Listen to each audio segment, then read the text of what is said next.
So should I call Andrew to be like, where you at? No, I will start with Adam. Nobody needs that guy. Um, but actually, yeah, you know what? I was going to have you start with Heretic because I Yay. want to know about that one. That's one I really, really want to see, but I know I won't get to see it in the theater. But I've been seeing pretty solid reviews on it. And I know was a Grant. Hugh Grant is looks creepy as hell in it. So yeah. Yeah. So Hugh Grant is the villain. He is Mr. Reed, or if you read it fast, Mr. Reed, Mystery, Mr. Reed. Anyway, uh, plays himself a British charismatic guy, but a bit sinister as you come to find. Two women who go by Sister Barnes and Sister Paxton, figure early 20 somethings, visit the home of Mr. Reed after they are given a list of neighborhood individuals or just people in the, I guess, greater area who've expressed an interest in learning more about the Church of Jesus Christ. So these women are followers and are missionaries of the Mormon church, and they go from door to door. And Mr. Reed is the final destination of that day. And the weather starts to get a bit dark. And while they're getting their bikes against the fence, it just starts pouring down, and they knock on the door. And Hugh Grant answers as, the normal Hugh Grant would, just very pleasant.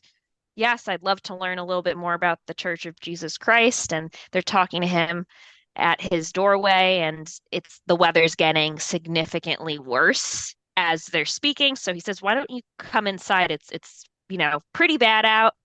And they say, "Well, we need to have a woman present." And he says, "Yes, my wife's inside. Please come in." So he invites them into his home, and they sit on a sofa in his living room, and he says that his wife is currently making a pie. And they say, oh wow, it smells beautiful in here and it smells very good. And he exchanges with them his own knowledge about Christianity, and they realize just how knowledgeable this man is. He even brings his own pamphlet out for the Book of Mormon that he happens to have lying around in a closet, and they're impressed by how just knowledgeable he is, and not just all religion, Christianity, but also just their sect of being Mormons.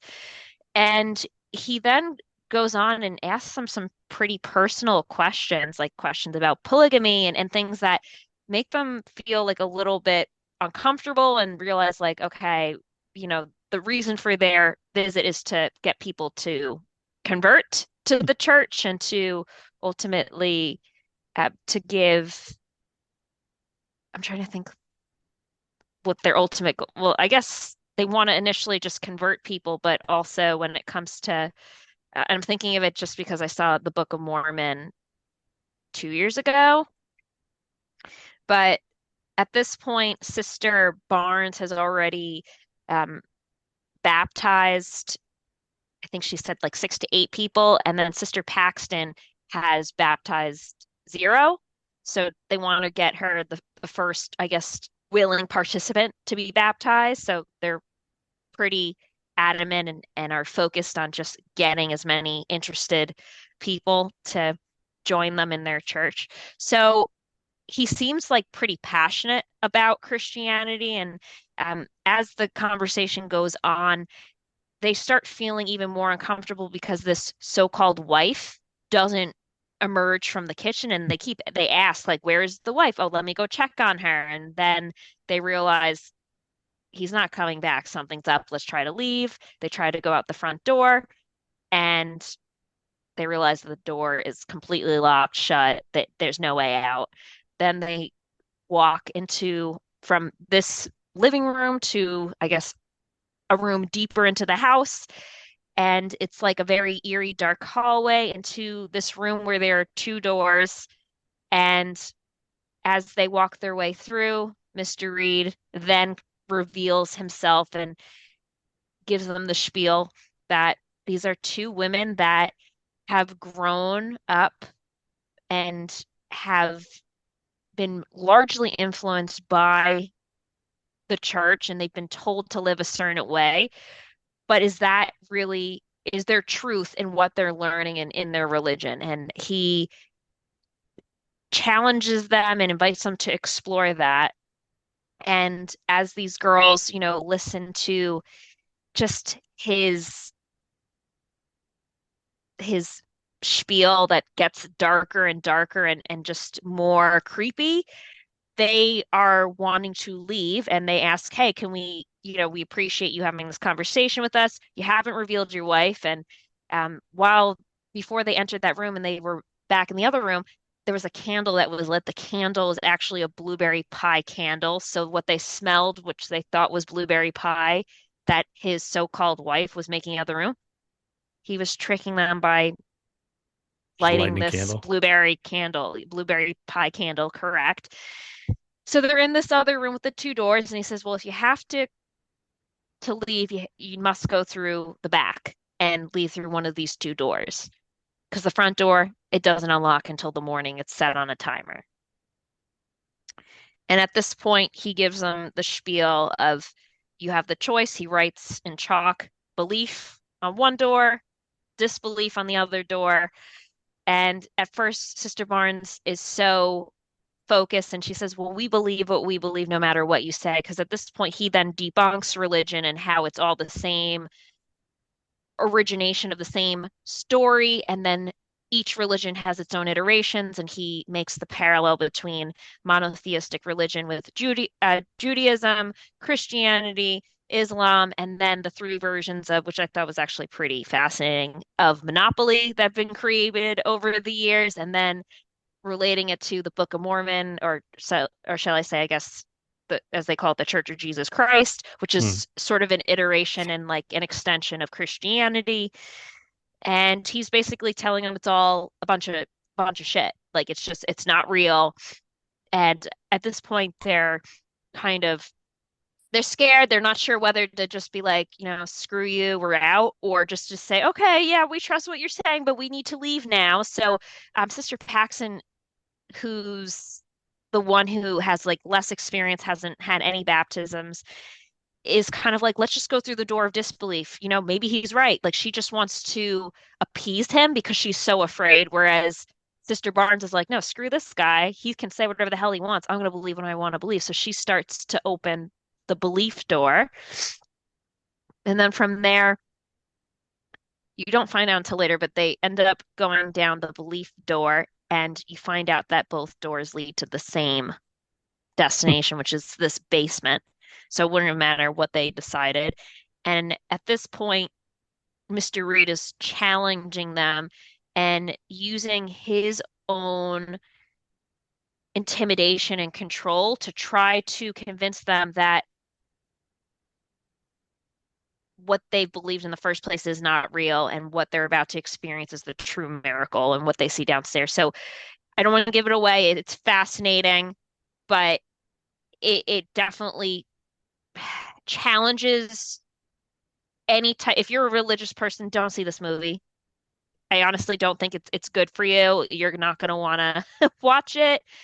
Uh, his character is a complete psychopath, Mr. Reed, played by Hugh Grant, and he really pushes the envelope and uses these women in a way that's very vindictive and incredibly manipulative in a way to like satisfy his own needs as a complete narcissist, and not only that, just someone who feels like he needs to prey on individuals who are in the religious community to try to make a point in a very sick, twisted way.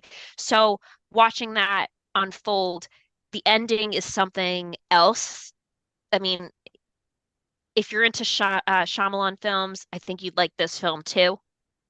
because the ending, it's a very different type of ending, but also just I didn't at first I went in thinking this was going to be a true horror. I personally didn't think it was that scary. There were like maybe one or two scenes where you see like a face of which you're not sure if it's someone that's alive or not, but the veil of a woman, which I'm not going to give that away, but who that actually is and what's going on. You're like, is this someone from the dead that he brought back to life? You don't really know, but you realize that, and if you can see like from the cover, it's Hugh Grant, and then it's like he's pulling the strings behind the scenes within his own house. He's got like a model of his home, and he moves pieces like like game pieces, sort of like Monopoly. And the two pieces are the two women that are moving throughout his house and eventually in the basement. And then you see how that unravels, and also just the character growth specifically in Sister Paxton, who initially is someone who is a bit or portrayed as someone who is very gentle and gullible, someone who is not willing to challenge her ideology, and then seeing from start to finish how she grows from a character perspective and just is able to find her own voice and ultimately be able to face Mr. Reed at the end. And that's all I'm going to say. All right. Yeah, it sounds like twisty and turny. Like it sounds pretty psychological more than horror. But I mean those Definitely. two things can kind of go hand in hand if the Yep. the psychological part of it's done well enough. I didn't realize that Topher Grace has a part in this. I don't know how big it is. He's Elder Kennedy. Minimal. It's too bad. I miss that guy. I like him a lot. But I know Sophie Thatcher. She seems hmm like she's on the rise. She's in Yellow Jackets. She was just in a couple other things. Chloe East, who plays Sister Paxton. I'm not familiar with hmm her, but I looks like she's done a few things here and there. She was in hmm The Fablemans, which I did see. Yep. But after that, nothing. Oh, she was really young in True Blood. That was 11 years ago. Um, but yeah, she's done stuff. Like she's been around, but nothing like as big as the stuff that Sophie Thatcher's doing right now, I don't think. We'll see. I mean, if you've done The Fablemans, you've worked with Steven Spielberg, and now you've done Heretic, you've worked with Hugh Grant. So she's got a few names under her belt at least. So if she did a good job here, she's probably going to open up a few more doors. Yeah, and they're both pretty young in their like early mid 20s. Both girls that play Sister Paxton and Sister Barnes. So yeah, And I'm excited to see them in more stuff. And Hugh Grant, this is definitely a very different role than what you would normally see Hugh Grant in. He's, the bad boy in uh, Bridget Jones, and he, I know, is often in romantic comedies and mhm. such. But yeah, he, in my opinion, crushed it. He was very convincing, and I mean, starts off like a very Hugh Grant character, super charismatic British guy. Oh yeah, I want to hear more about what you have to say, and then just transfers and that energy. He just, it's almost like he just goes cold. Yeah, I thought he And played like a total psychopath in something else, but I can't see what it is. Like I know he's been a villain in a few things. Like he was in Paddington too, a which very is different type of villain. is Yeah. supposed to be one of the best movies ever made. What, Paddington 2. Paddington 2? Yeah. Yeah, it's one of the like nobody doesn't like Paddington 2. Um I uh like all the Paddingtons. The third one's coming out, by the way, this winter. I am so excited. is that it's not Paddington in Peru, is it? It is Paddington for real. Okay. That's where he Uh was originally from. Paddington Bear? My Yeah. family's from Peru. Me and Paddington we're tight now.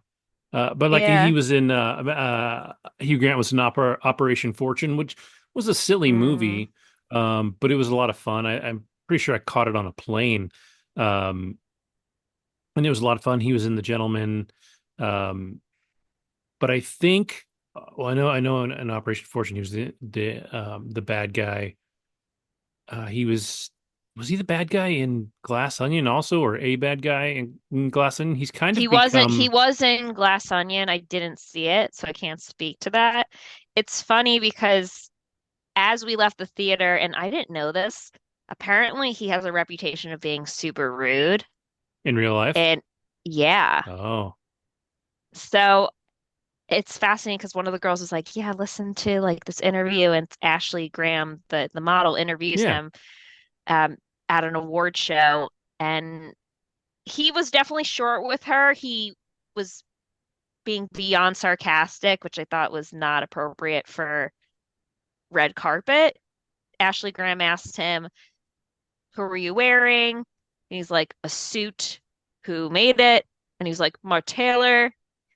And then she was like, "Are you excited to see anyone in like win tonight? Are you rooting for anyone?" He said, "No." And then she says, "Well, it was impressive seeing you in Glass Onion." And he's like, "I was barely in it." And I was like, this is such a like he was being a bit of a jerk. yeah, He yeah, was being a complete jerk. It's like then don't show up to the show, dude. yeah. If you don't want to, partake, then don't, or Yeah. sneak in a back door or something. At least just don't go down the red carpet. I'm sure there's another way in. If you don't want to do Yeah. interviews or let people know you don't want to do interviews, don't waste people's time. Yeah, that's There's how I people felt. dying for those interviews. Totally. So that was interesting. That was the only interview I've seen though. Maybe I don't know, maybe he was just having a bad day, but still it was just really uncomfortable. And I felt bad for Ashley Graham because like she's asking very important questions and questions that are asked on the red carpet. I don't know about that. I haven't heard, I didn't know he was super rude in real life, but if that's the case, maybe he shouldn't be. I mean, he is a good actor, though. I will say he crushed it at this role, but I'm just wondering, Well, is this it's something that, funny. Over time, he started to play more and more um kind of villain is sometimes the wrong term, but like sure, he's playing the bad guy, and he is usually, I mean, he's funny and charismatic, but he's usually kind of a dick, and maybe he's kind of fallen into that because uh that's who he is, and it's just easier for him to play those roles. perhaps? Yeah.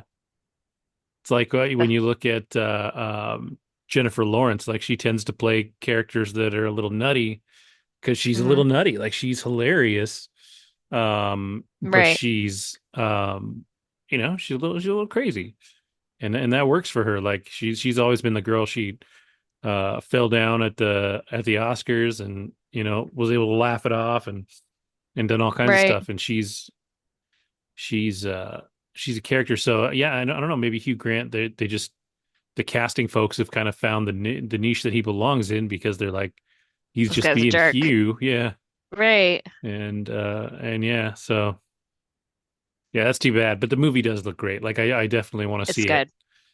It's and good. and catch it as soon as it comes out on streaming. The other one, the one that's out on streaming right now that I'm really on the fence about actually spending money for it because as soon as I do, I know it'll come out like 2 weeks later. But my middle son wants to watch it as Smile too, so I'm looking Okay. forward to that one. That's genuine horror. The first Smile was Yeah. the first Smile was solid. The second one Yeah. is there's a lot of people that are saying that they don't think it will happen, but the girl Ashley Scott, they're saying she almost deserves an Oscar for her performance. Like she's is apparently incredible in this. So I'm Okay. super curious about it. Um, but yeah, um, I think it looks like a lot of fun. But this one, Heretic, yeah, I don't know if it comes out. The way everything comes out now, it comes out pretty quick. But it's $25 usually to buy or $20 to No. rent. And if I was going to watch it with all of my kids, and maybe it's worth it to rent it for $20 Yeah. because that's at that point it's cheaper than a theater ticket, right? Totally.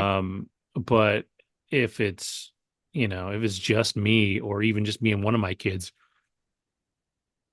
it's a little I questionable. think And if there's you're a going to rent lot it, of adult themes in that film. I mean, it yeah, really explores religion to like it's not like a horror. I'm like, bring your kids. I mean, it really tears apart religion in such a way where I don't know if like if I was a teenager, I would appreciate it or really just have the yeah, mental capacity to really understand what's happening.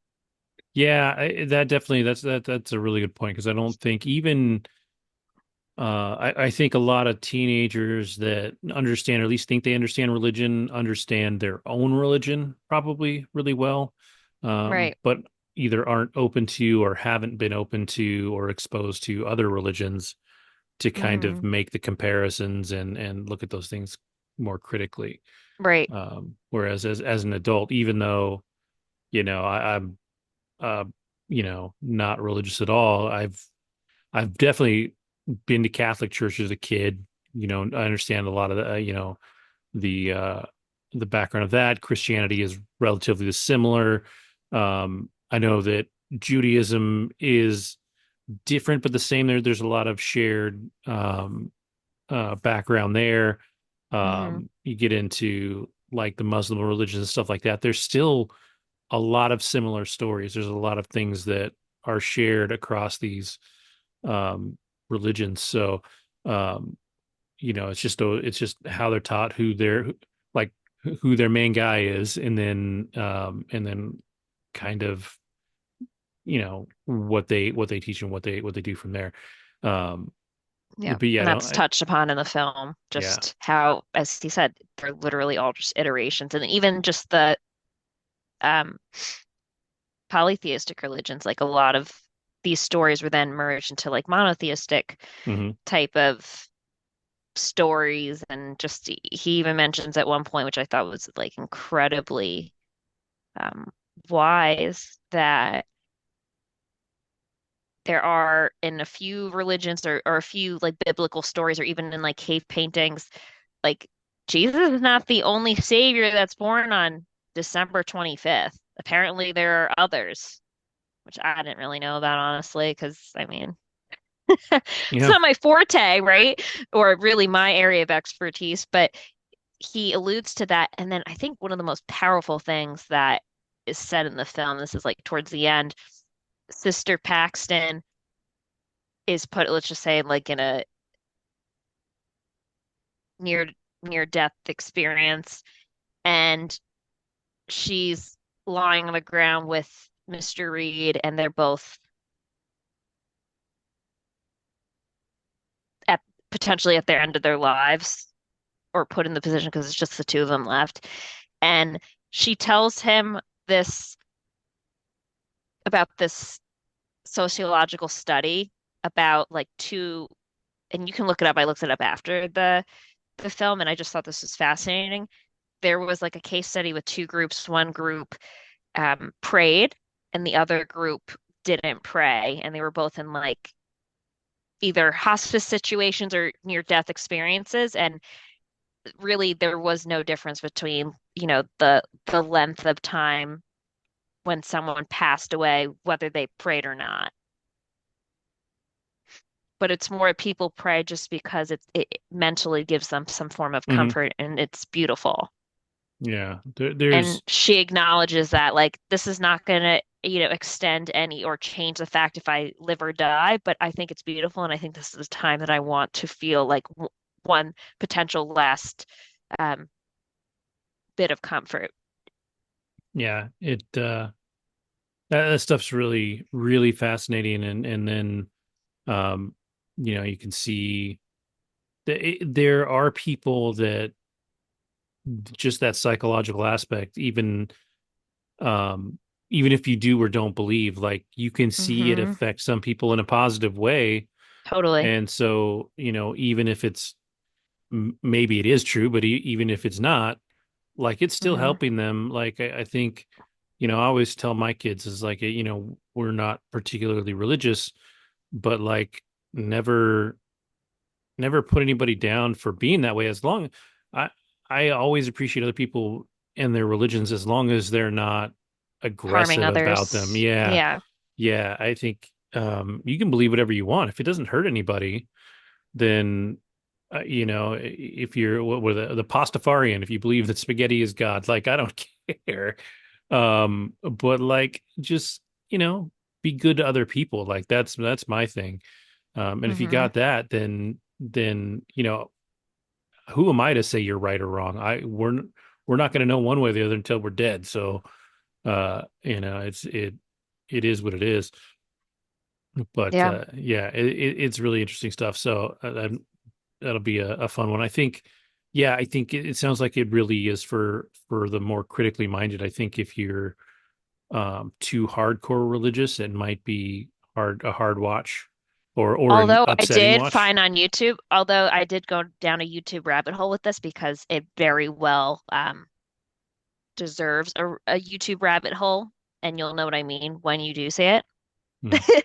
Because you're there's just so many questions you want to ask afterwards, and you want to get into the minds of the directors, and because to the point where it's like what just not what just happened, well, a little bit of what just happened, and what's the direction, what is, I guess, trying to be conveyed at the end, what is the main message, because it's hard to actually decipher that.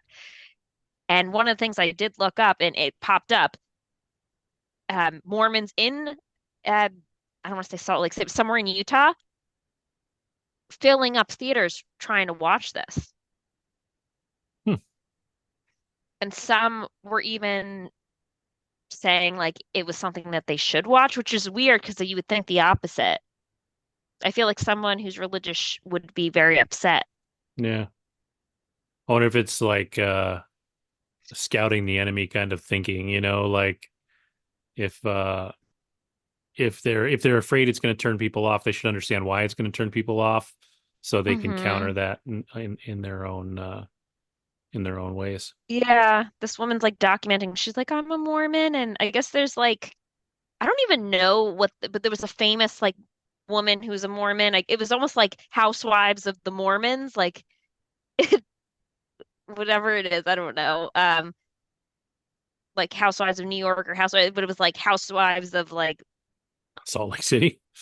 I guess so. I don't know, but she like made it sound like this woman's a celebrity, and she was then in this theater, and the other one was like, I'm gonna see her, and she's gonna promote the movie. And it was just like, I thought it was so weird that why would Mormons want to promote this movie? Because it's kind of honestly demeaning to their religion and to what they're preaching and what their missionaries are doing. I've never seen a female, so this is also different. There aren't many. Like even if you see them It's riding mostly around town male. on the bikes and stuff, they're almost always male missionaries.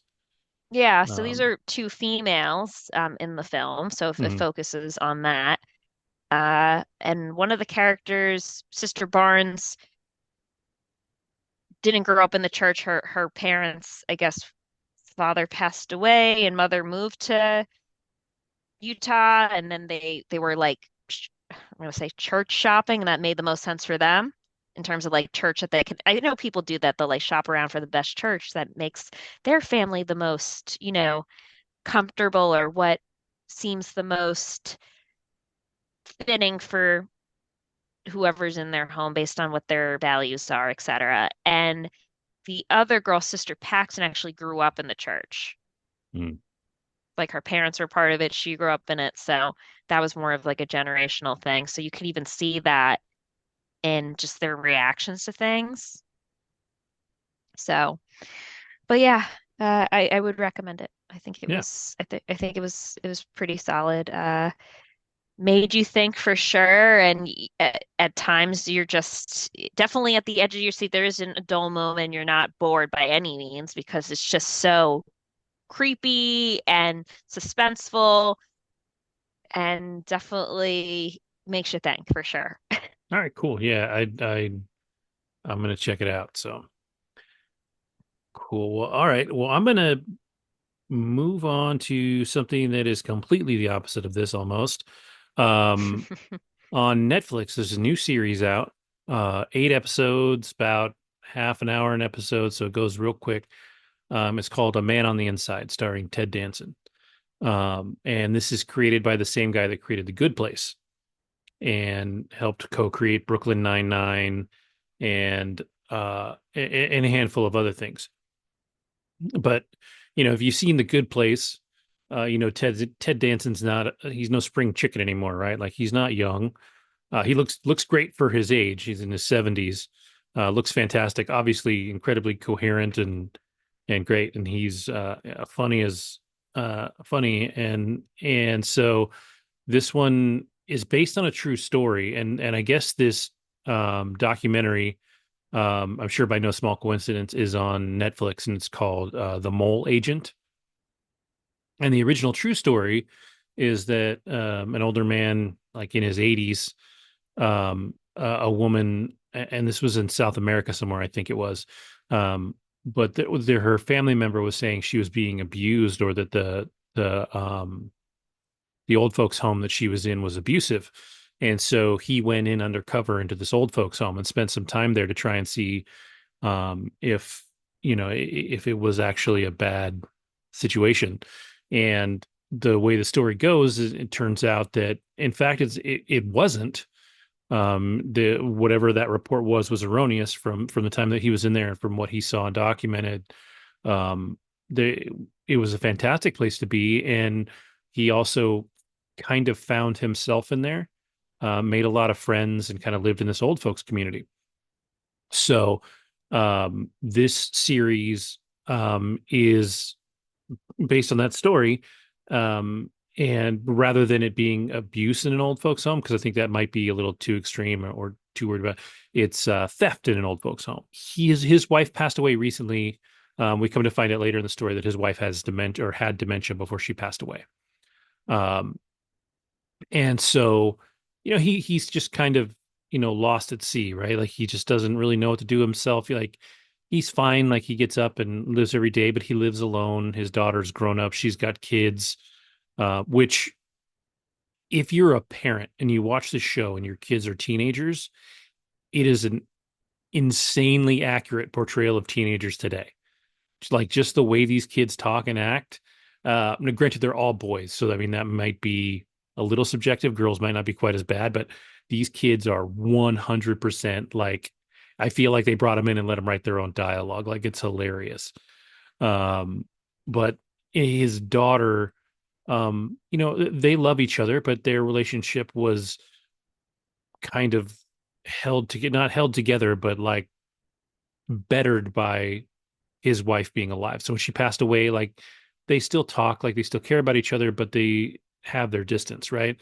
And so like he's old and living alone. Like he clips out newspaper articles and sends them to her. Like that's kind of his love language of communicating. But like he's just alone. He's just alone and not doing anything.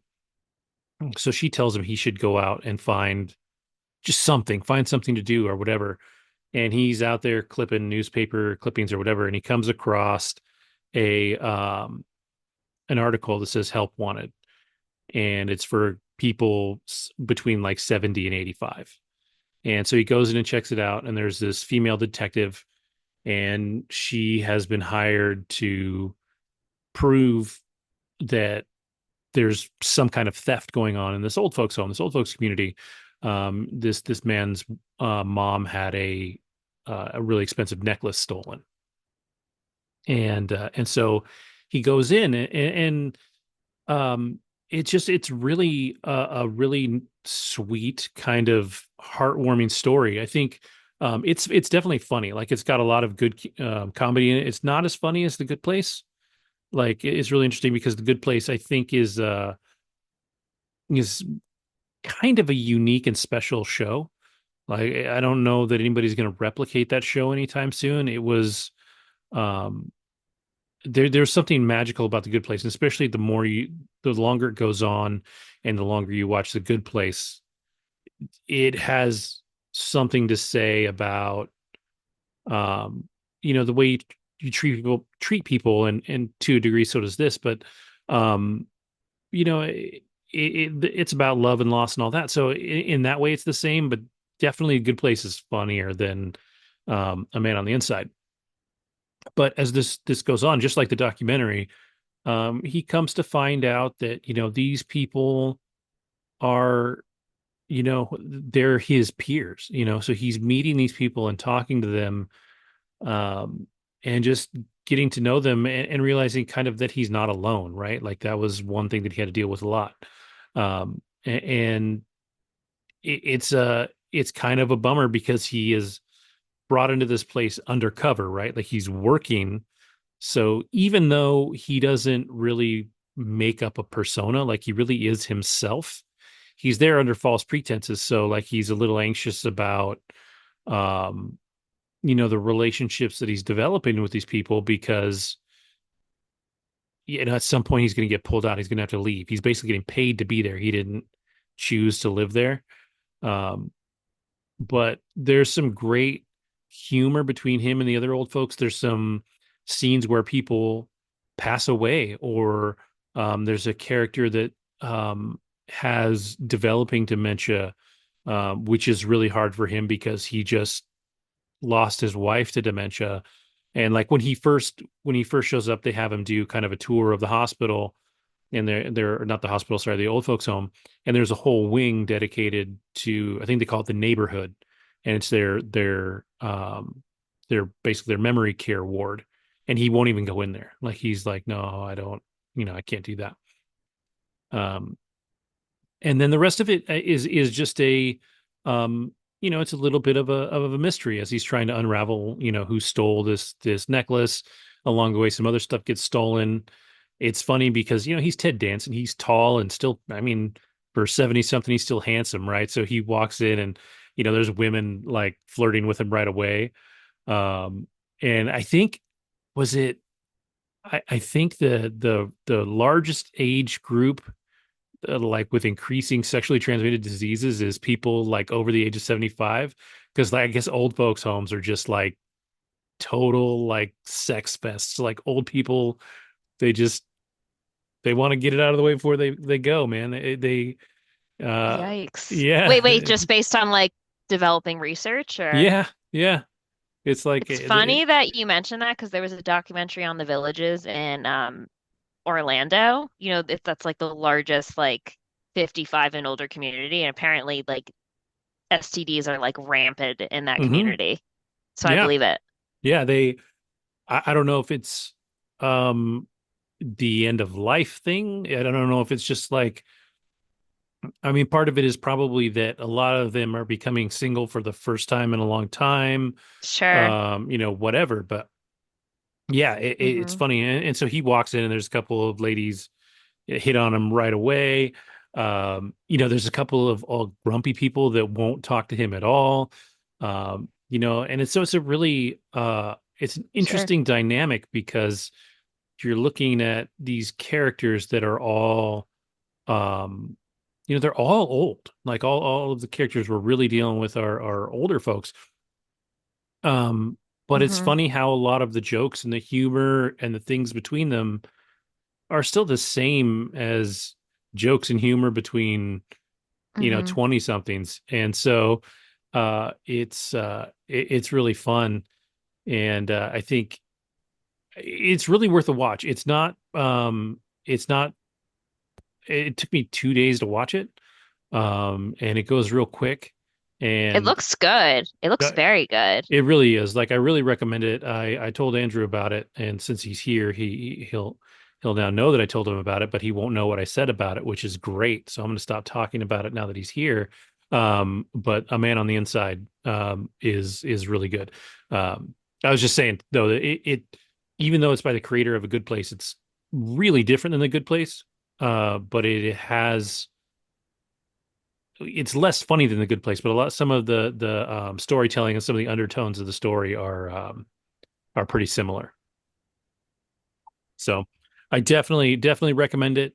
The cast is, as far as people is really tight. Like it's Ted Danson, and that's really about it. Everybody else you've seen and stuff. Like there's a lot of people that from The Good Place that show up. There's one special Good Place cameo at the very end.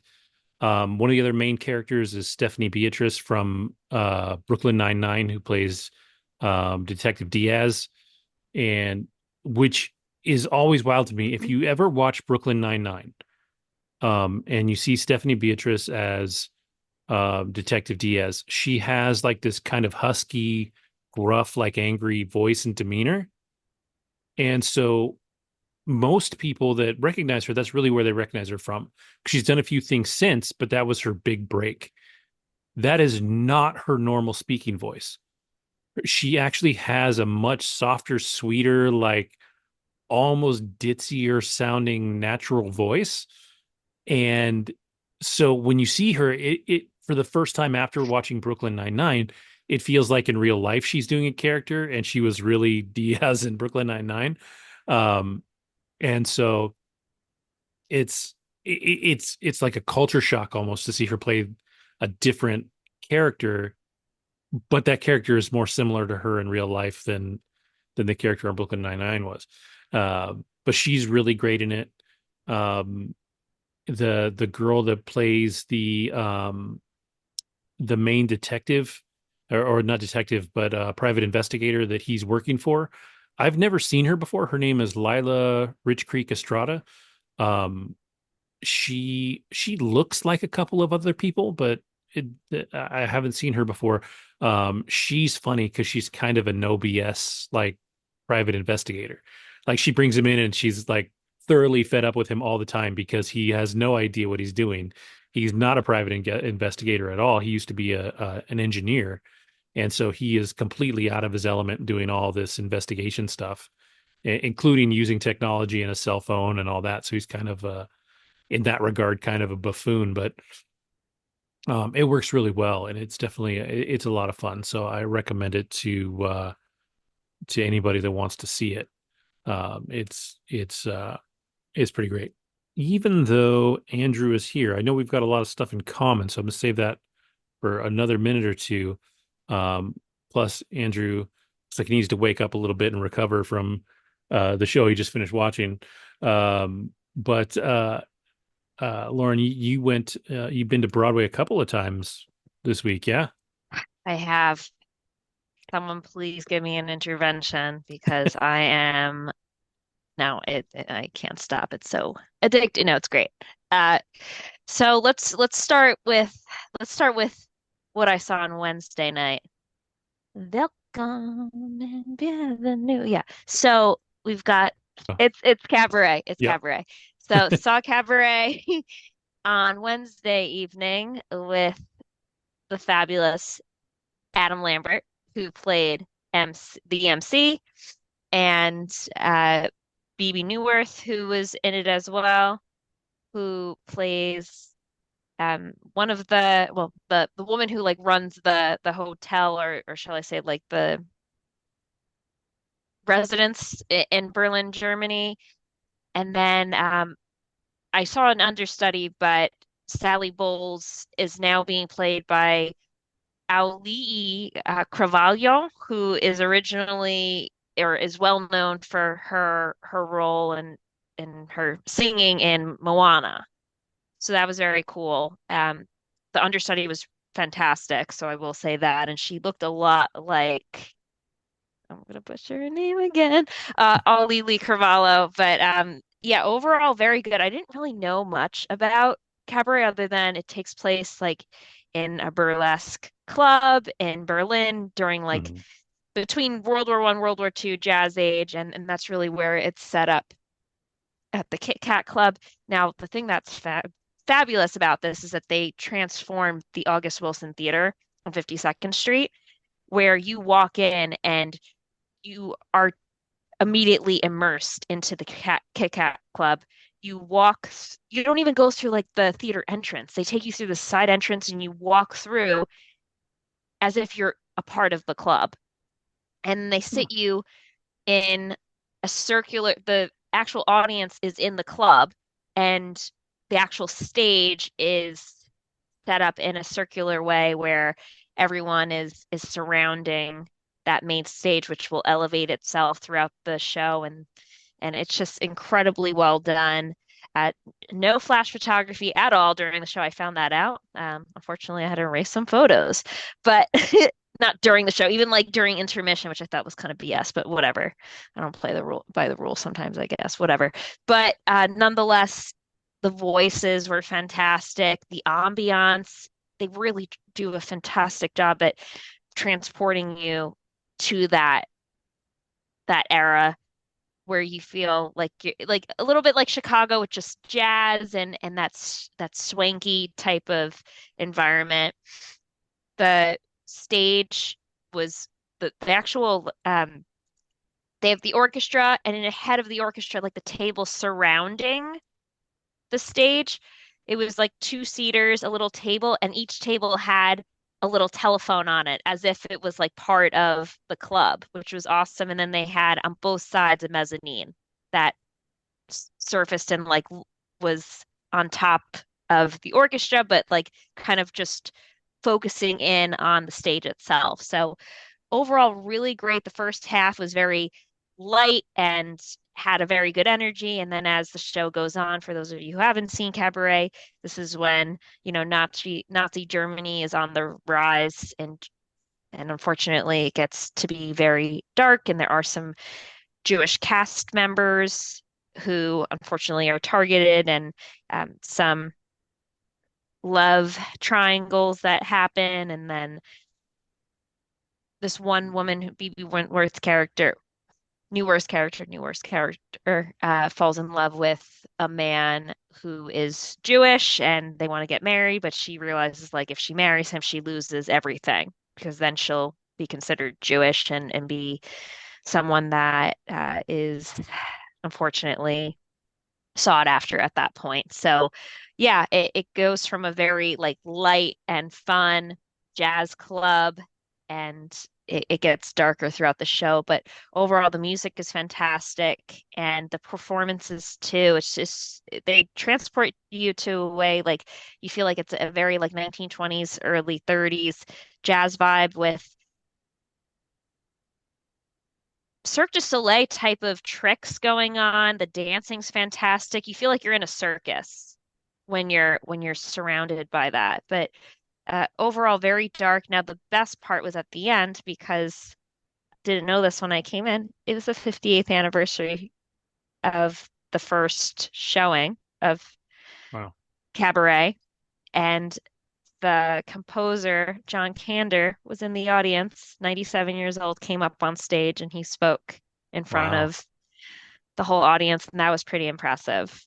Incredibly with it mentally. Like they helped him on stage. They had him sit like in the center on the stage, gave him like a little thing to sit on, and it was impressive.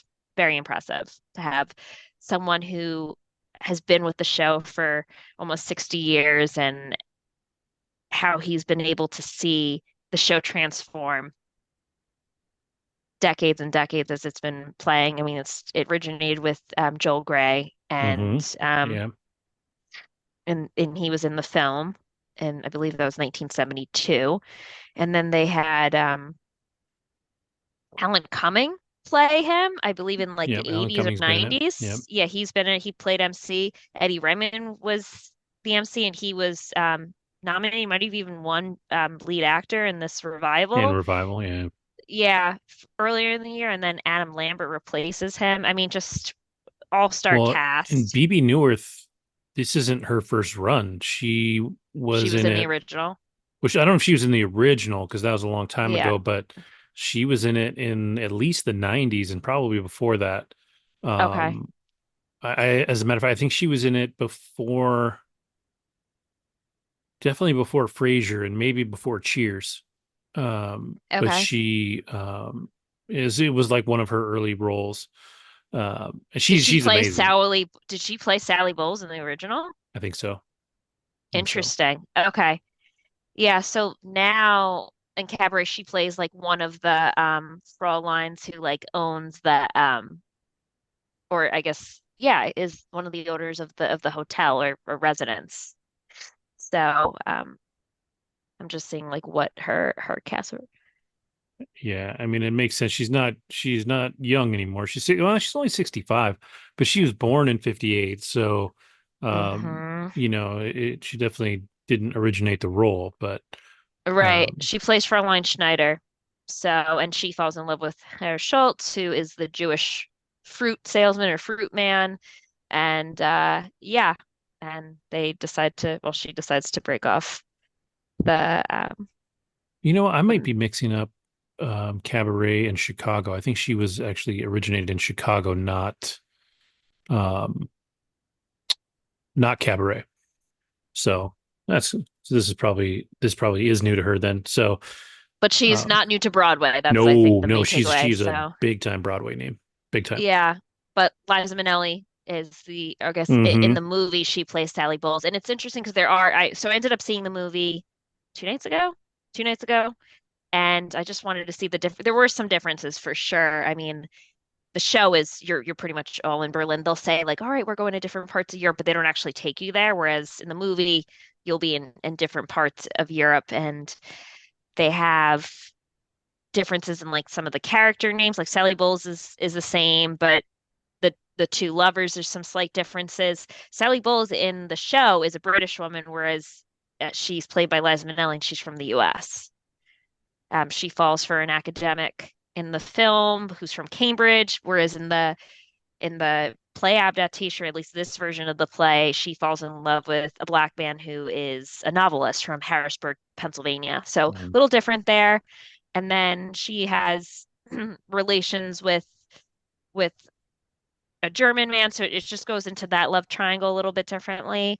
But overall, yeah, the music is fantastic. It has so many great elements. They have a very diverse cast of LGBTQ members in the cast, and just a lot of great talent overall. It was very refreshing to see on stage, and just such a cool experience as an audience member.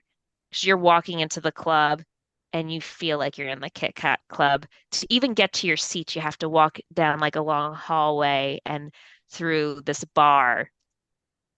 And then as you get to your seats, you're in this like beautifully decorated burlesque swanky club, and you don't feel like it's an actual Broadway theater. So they really transformed it in such a way, and I can only imagine how much money they sank into this production between the talent and just transforming the theater. Because I have seen a show or two in the August Wilson Theater, and it did not look like this when I saw Mean Girls there in 2019, that's for sure.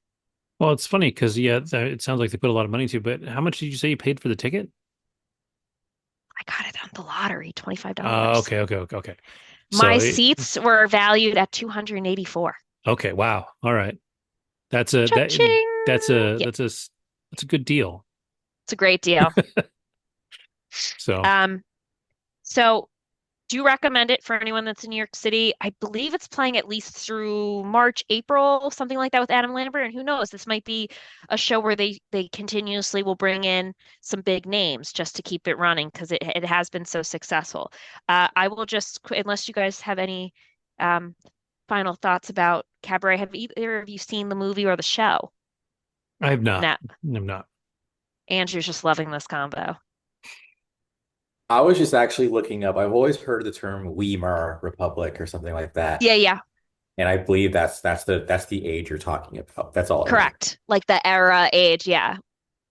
I actually looked that up too because I wasn't familiar with it. I just knew it was German, but I guess it's like almost like a region too within Germany. Yeah, exactly. I was just like, Yeah, I heard it I thought it was referred. maybe the name of someone, like the name of some person, like who was like in charge of Could Germany during could that time, maybe. could be. And Marlene Trick or Dietrich, I think of her too, because she was this actress who was known for dressing in men's clothes, but she would like get on stage and do. There's a song called Hot Voodoo, I know. Hot Voodoo. Do. Anyway, I think of Marlene Dietrich or Dietrich, however you say it. Weimar Republic, the Jazz Age, and yeah, it's just a trip that Germany, before it went the way it went, was like swinging along with the US as far as jazz was concerned. 100%. And it's just having, I'm gonna say it like there was a lot of like androgynous representation where you just, I mean, it got to the point where I went with a friend and we're like, we weren't sure if there were like they would have people on stage you weren't sure and weren't able to identify them because of just the makeup on their face and how they were dressing, if that was a man, if that was a woman at a certain point. And like I just thought that was fascinating. It's like, was this actually what it was like in Germany? That's the complete Probably. opposite. Yeah, I think Yeah. it was. Yeah. Was this like the lifestyle in Berlin, 1920s, 1930s, and then all of a sudden, like exactly, it's sick. You have Yep. no idea. They reference that at the end. So so that was what was discussed. And then at the end, they're all in these like suits like army, Nazi Yeah. suits, complete 180 from how they dressed at the beginning of the show. So yeah, I do recommend it. And I'll quickly just plug this show I saw this evening. One of my favorite shows growing up um, was Hairspray. Absolutely loved the show. I don't know if you guys saw the original movie or if you saw the movie that came out a couple years ago, but they had the original. I'm gonna do this. Ooh. They had the original cast members from the early 2000s when it first hit Broadway. The three women, um, Laura Bell Bundy, Carrie Butler, and Marissa Jarrett Winokur. All three of them, they crafted this show, and apparently they're still friends to this day. They decided last year via FaceTime and text message, hey, let's do a show, the three of us, and make it like a fun show because they've all been in different Broadway shows together, and then let's bring it all together with our journey as we started as friends when we were all initial cast members of Hairspray. So they come out and it's great. They open the curtain and all three of them see their backs and they have like fake makeup tables or makeup sets.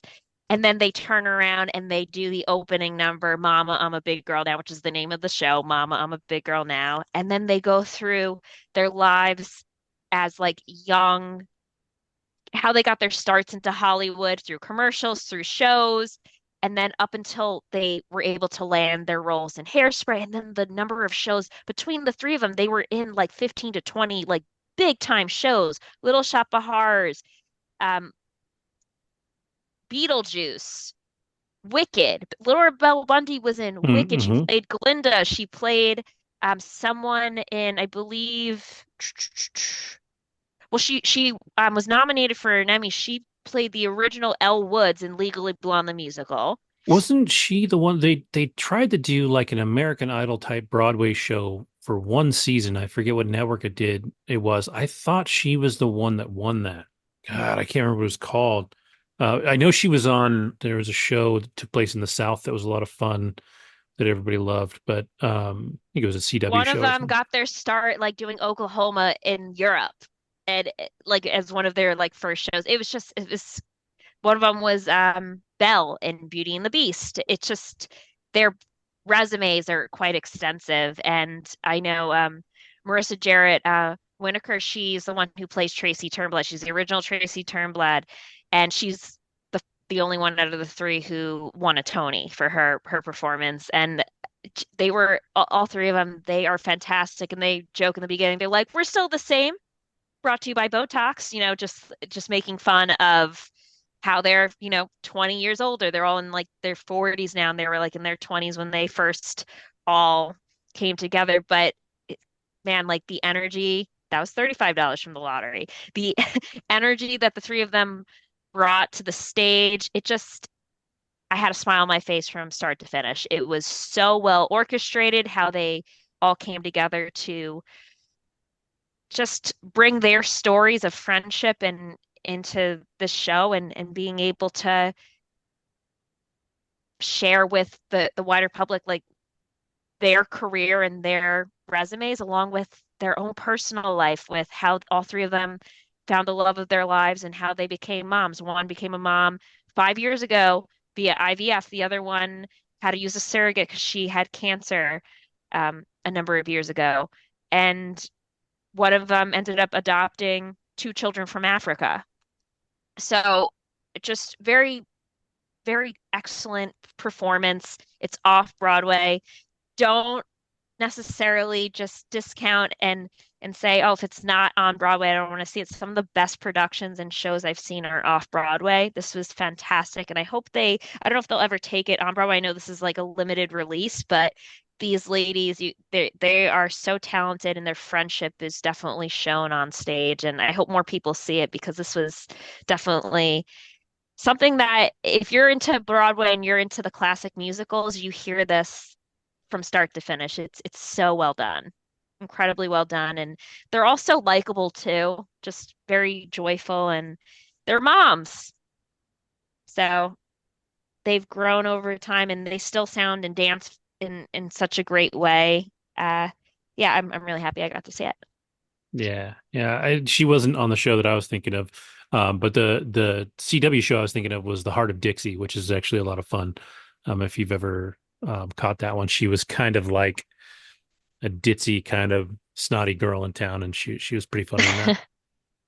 Yeah, no, Um, they but all three of them have like a really nice resume. Marissa was on Dancing with the Stars one season, apparently a few years ago.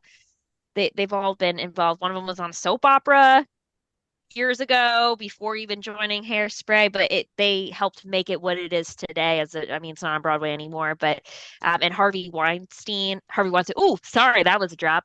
Harvey Firestein. Wow, that hmm, was really bad. Harvey Firestein plays the original mother to Marissa, hmm, and I mean, I mean, the role is meant to be played by a man hmm. to It play the was woman. Travolta in the most recent one, right? Yes, correct. So Edna Turnblad is played by originally Harvey Firestein, and then they had I know like a lot of people were like freaking out when they're like, "Oh, I can't believe that John Travolta is going to play a woman," and it's like he actually crushed it. He did a great job of playing Edna Turnblad Yeah. too. But yeah, it's fun. And then they had Christopher Walken play his husband in the most recent film, which was pretty great too. Christopher Walken Yeah. always makes me laugh. People forget that he's like classically trained. So Yeah. like one of the most fun things that I think that he's ever done is the Fat Boy Slim video, Not familiar with where that. he dances. If you just look up Fat Boy Slim and Chris Walken on YouTube, it's Hmm. "Weapon of Choice" is the name of the song. It's it's one of my favorite music videos because it's just there's no point to it at all, and it just works. Like it's so great. Um, but yeah, the sounds like a fun show, and I know Hairspray has always been pretty widely loved, since it came out. So Have either of you seen Hairspray? I have not. I haven't. No. I saw the movie like through no desire, but Yeah. I was forced to watch it. I don't remember any of it really. Understood. John Travolta with his eyes closed together as a woman. That's it. Yeah, yeah. It's a classic. Music's great. This early 2000s. I loved that show when I was in like middle school, high school. It was a true bop, very happy, Hmm. like 1950s swagger. I mean, it Yeah, takes place in Baltimore and it covers, the movement for, NAACP and yeah. The TV shows of the 50s. It was cool. It was very cool. And I know they redid it. Um, Amanda Bynes was in it, which is yeah. funny. Zac Efron's in it. Oh my God, Brittany Snow, I love Brittany Snow. Nikki Blonsky. So yeah, I mean, these are the people that came after these ladies. These are the original three. So, but yeah, they're friends to this day, and they came up with an idea to do this like spin-off show, and it was brilliant. So brilliant. That's fun. So It's cool that they have enough clout that they can do something like that because that's not easy to do. You can't just be like, "Hey, we're three friends. We should put on a musical somewhere in New York City and try and make money off of it." Most people are going to be like, "No, you can't do that." And you'd be surprised that they've these got three the have big enough of a yeah. That's what resume, I'm like saying. Yeah. they were able to do it. And it's funny because I saw a couple months ago, and I'm a big Rent fan. It's one of my favorite shows of all time. I saw Anthony Rapp and Adam Pascal in a club do, and granted, this is like in the theater district. They sang together as a duo. They're like also really great friends in real life. Rent songs Mm. together, and that was beautiful too. It's just amazing how these friendships over the years within Broadway. Like these people, they're like brothers and Yeah, I sisters. think it's different than films. Like you do see films, I think more so in TV shows, you see people develop these kind of familial bonds, but theater is different. If you do a musical that is a big musical and lasts a while, you spend months in production together all day, every day, practicing your Hmm. lines, learning your choreography, learning the music. There's three pieces to doing that. So you're together so much. Then you get on the stage, and then you have to do your blocking, and then you have to, you Yeah. live with these people for months, and it really becomes something either you love each other or you hate each other, but it's a family for sure. And I can see how those bonds would be formed, especially if you ran together for a while. Like I would expect the Yeah. original cast of Rent, probably a lot of them are relatively close, because that was an experience that they that Oh, they Two yeah. really of them got shared. married and Yeah, then too. I divorced. was gonna just say they got married and divorced. Yeah. But I mean, Idina Menzel and Kristen Chenoweth are very close friends in real life, and Hmm. they originated those roles as Glinda and Elphaba in Hmm. Wicked. And now, like, they're coming together again with, I mean, they're showing Cynthia Erivo and Ariana Grande becoming like beyond close on the Yeah. red carpet and doing all these interviews and press tours together. And hopefully that's something that they can bond over years later. But yeah, I think Broadway really does bring people together, especially when you're founders of something greater. Yeah. I think that's the other part of it too, especially when when you're the first one to do something, you have to do it a little longer than everybody else. Once it's established, somebody comes in and Right. learns the part, but the script's written, everybody else knows their part, so you're sliding into something that exists as opposed Mm-hmm. to creating it from the beginning. So Right. that's it's a little, I don't know if it's easier, but it's a different, like you're not quite part of that initial group. Well, okay, cool. So before we get to Arcane, I'm going to stick with Lauren, and we're all going to talk about it, but she finished The Penguin. All So right, here So we go. yeah, I want Lauren's take on the Penguin because we all know how we feel about it. But I want to know from somebody, again, a certified like not comic book person, right? Like Yes. this was something that you probably weren't going to watch if we probably it didn't harass you a little bit. So yeah. I was harassed. They made me do it. Yeah, no, guys, it was great. Oh, I liked it a lot. Oh yeah. It's the social currency is very well deserved on for this show. Ooh, so good. Really fucks with your emotions in all the, best and worst ways. The ending, I'm so sad about Victor. That was like Oh, that crushed my soul. I was just like, I hate you even more. I hate you. Like, this is why you're evil. This is exactly why you're evil. You kill the one guy that's loyal to the core. He left the love of his life, who went to California for this schmuck. Like, fuck you. Dude, like, what is this? I'm sorry. Like, it's ridiculous. Like, going back, like, normally I'd be like, no, leave her. There'll be more. Now I'm like, run. You should have went for the girl. Dude. Oh, I said this to Kevin too, man. That scene gave me trust issues like for life. How could it not? yeah. How could I it mean, I'm not? good. Like I'm good. Like I'm good. And it's crazy too because I was right there with you.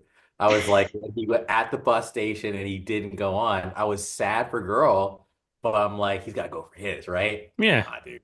Like no. And like to me it's like yeah, I love shows that can teach you a lesson, and I do believe there is something to be said about no honor among thieves. So even though loyalty is like very important, it's actually the most valuable thing I think in life, and there's definitely loyalty in the criminal underworld.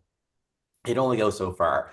And really, at the end of the day, if you're working for the bad guys, like just know there isn't really a happy ending ever, not even for a father-son surrogate situation.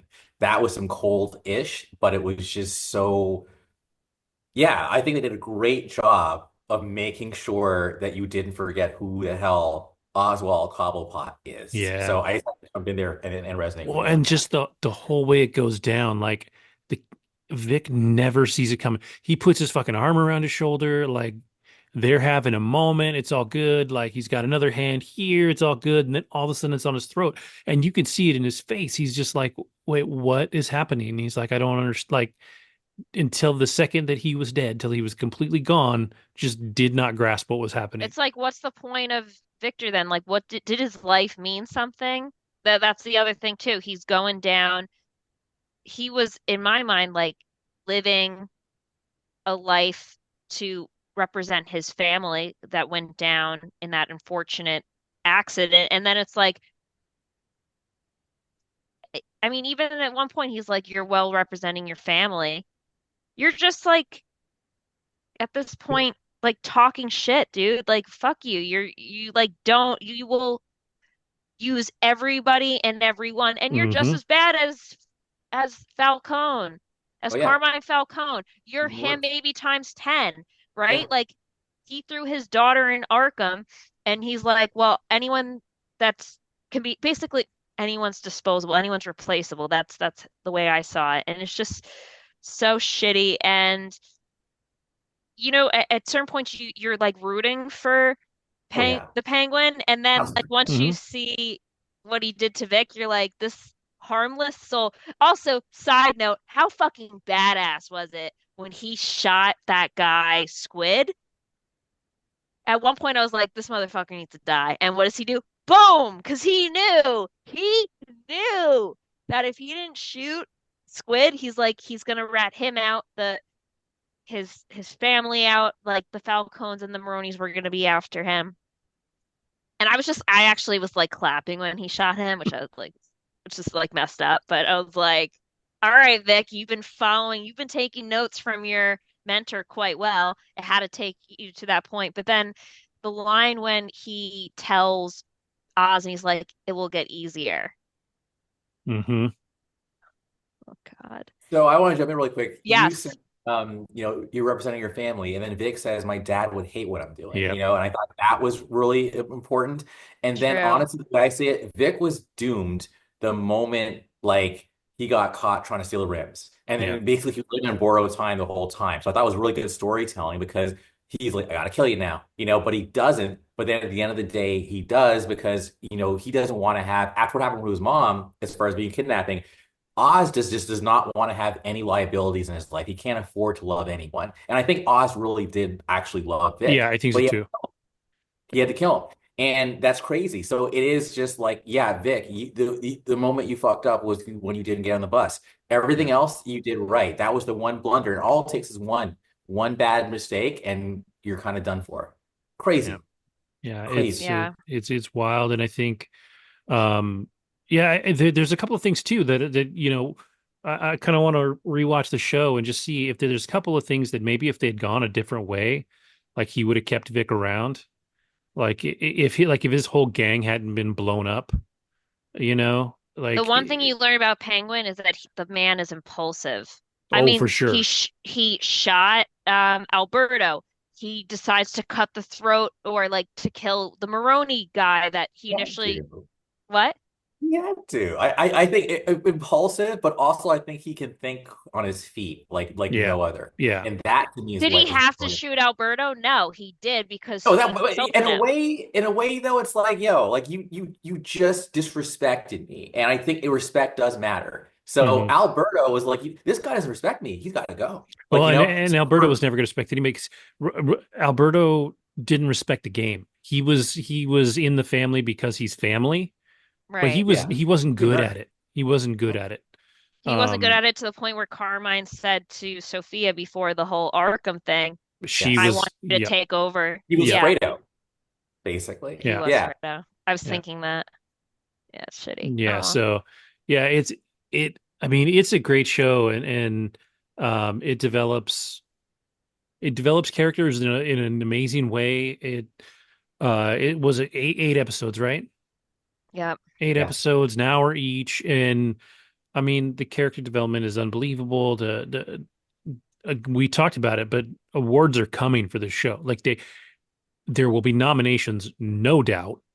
I More. Yeah. think at least in some award show, both of them will win. Kristen Milioti and Colin Farrell will win awards because they were just They're Yeah. so fucking good.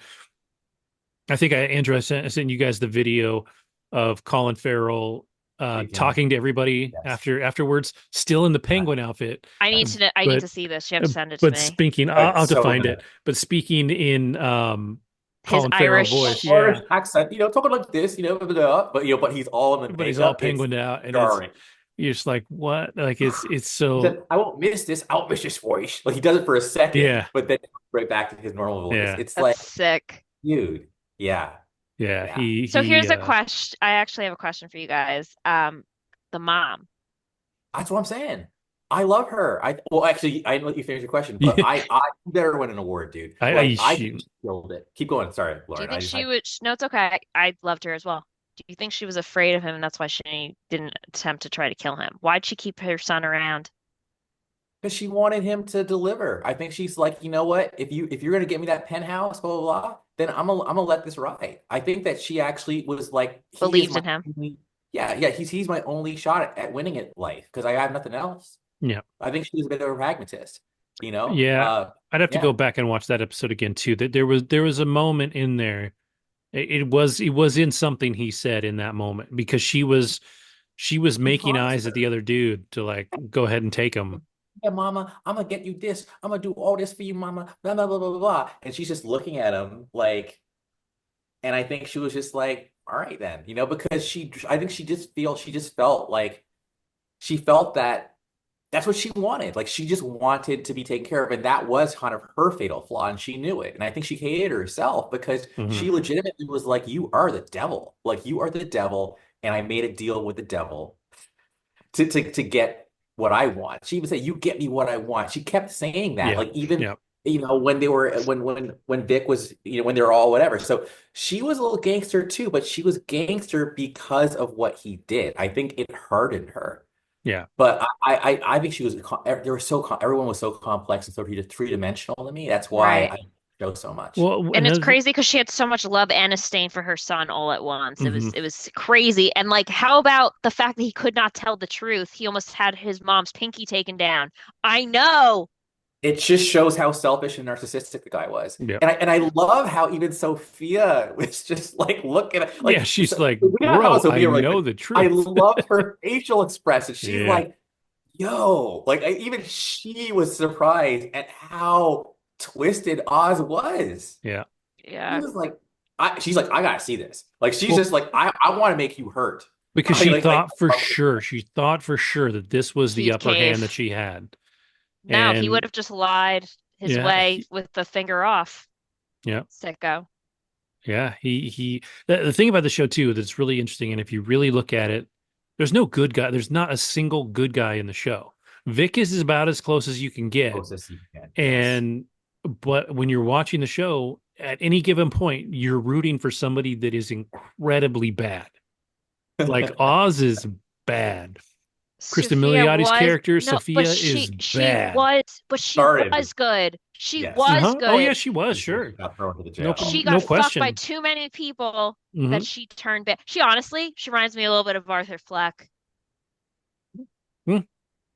Got screwed by way too Not many as like people. certifiably insane though. I think I don't think Arthur she can get in the vein. She's she just become figured very out the fast. world that she lives in and figured out how to Yeah. survive in it.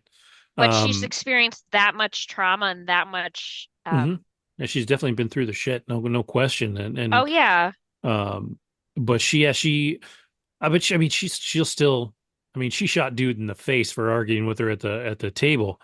I loved. With those, but it was No, what was it's like funny about it that. What was funny yeah. about that because What do you say to you and me? I, Shh, done. Andrew, you and I had just texted about how he was going to be the one that stuck around because he was a named actor. Like we recognized him. He's going to be around for a little while. Da, da, da. Literally, like Done. minutes into the next episode, shot in the face and done. And I was like, all right, all right. But he had it coming, Oh dude. yeah, Like I totally, like, totally. what are you doing? Like I Like, was what are surprised you she didn't doing? just let him die in the house, you know. Well, And because I then think he thought he was gonna be like a little like play along. You yeah, need me, blah blah. Okay, fine. Like, but then he just mounts off in front of everyone. You're gonna undermine Disposable. me? Are you serious right now? Done. Boom. yeah, All right. which was a great moment for her because it showed everybody around her that she's no bullshit. Of course not. And and she was great. Um, it's just, but yeah, I mean, really, you watch it and you're just whoever you're rooting for has done very bad things at some point. Like Yeah. it's just, but you still rooting for somebody, you know. It's a well done show. I was, I think what really amazed me was when things were like the Penguin gets out of such bad situations. So the fact that he was able to make a deal with that city hall dude or whatever, Right. and then like, which like after being shot and stapled together, what? And then like for me, even what happens to Sophia, like that was a masterstroke. It's like I want to give you a fate worse than death. I Hmm. want to put you right back in the place that made you who you are, that you hate so much. Because even the way it was all planned out, like she's staring out at the river, it's just like nothing, and also you see lights, and it's that one cop who even knew, like when they got to the house after the gassing, he's like, "I'm gonna get you," and she's like, "Whatever, dude," and Yeah. he gets to be the one to like put the cuffs on her, and like Well, yeah, and she thinks she's having this like cathartic moment on the way out, right? Like she's ready. Yeah, She yeah, thinks she's he's yeah, ready got to the gun go. to her head. She's like, cool. This is what fine. I lost. he got me, Yeah. yeah. Yeah. She's like, she's ready to go. And then to get thrown back in Arkham is like 1,000 times worse, like just Yeah. infinitely worse. But then she got the letter from old Selena sis. Kyle. Yeah. Catwoman. Yeah. Mm. So Yeah. That's there's crazy. definitely stuff coming. So is she Um, a gigante? Yep. Or no, I think Catwoman is no, she's a Falcone. Or yeah. Falcone. It's Falcone in the Nolan universe, but it's Falcone everywhere else. So Yeah. either way, she's a Falcone. So Interesting. because it's the dad. Like so they Yeah. have the same dad, different moms. Yeah. They share a So dad. Yeah. I was gonna say. Yeah, I don't know Interesting. that her mom I think was just a dancer, I think is all they ever said. Um Okay. and so I don't know that she is as important. Um Well, they show like we thought she committed suicide. Gigante Isabella Gigante, but they then make it seem like she didn't actually commit suicide, like he Oh killed yeah, her. no, gave he birth. killed her. Yeah. Yeah. Disgusting. Yeah. So, And then framed her for stuff later on because of that. Oh, you saw your mom, kill herself, so now you want to kill a bunch of she's like, dude, I didn't do shit. Like yeah, she's it was very psychotic. And even like, I mean, the one person she trusted was her brother, and was gone from yep. first Yep. episode. Yeah, good series though, guys. But Great like, rec. and Oof. trusting her brother didn't do her any good. He was pretty useless. Like he's like, I love you. I'm gonna get you out of here. But he He's didn't do anything. powerless. Yeah, No, but he's powerless. That's the yeah, problem. yeah. He He can't didn't do have. anything. He's He's nobody. a Fredo, as Andrew said. Like he's Yeah, Fredo. He can't do shit. The niece, that's who I'm watching for because the niece was like, I saw a gas mask in your like backpack. Like, so the niece knew that Gia. like her aunt, yeah. hmm So, and then she just tells her like they were bad people. Like, she didn't even try to lie to her at that point. yep. She's like, they're bad people, And so it's gonna be interesting to see what comes of that But situation. then they hmm show her like she started cutting herself, and she's in Arkham Yeah. now. Why is Yep. she in Arkham? It's a good question. I wonder, maybe it's just more of like maybe Arkham isn't completely punitive. Maybe there's like a ward for people who just, like a custodian, who's Well, a custodian. in She would cut herself. historically, Arkham is literally Mental. called the criminally insane. Arkham Asylum for the criminally insane. So, like, I don't know. I don't know. It could be that, yeah, maybe there is a. I mean, we're changing worlds every time we make a series or a movie, right? But also, like, I There didn't could buy be a it because children's ward, this is only a few weeks. Like, she all of a sudden becomes criminally insane in a few weeks after she fell but asleep. maybe She she's had not some cake in the criminally. greenhouse. Yeah, maybe she's not criminally insane, but like if she's hurting herself, she could have been 5150'd into, whatever, child unit they have there that's just, looking over her. I mean, if you think about it, she witnessed everybody she knows killed at once. Like she went through an insanely traumatic event, even if she's not, and then on top of that, she's not ratting somebody out for it that she knows did it. Hmm. Like that girl's carrying a ton of guilt for what, 8 years old? Like she, But is that like something that, and granted, I don't know, I'm not a child psychologist, but does an 8-year-old know, like, hey, I just experienced all this trauma. I'm gonna like, does this No, but child that, I even know mean, about like cutting themselves? I'm serious. Like, how would an 8-year old know to like? I feel like that's like I hate to we say live this, in but the like, internet age, man. Kids know a lot more than they used to. But I think also, yeah, I don't know that 8 years old, it might actually be a worse age for it to happen than 16 or 17 because you don't even know how to cope with it. You're just doing right. whatever. And yeah, I don't know.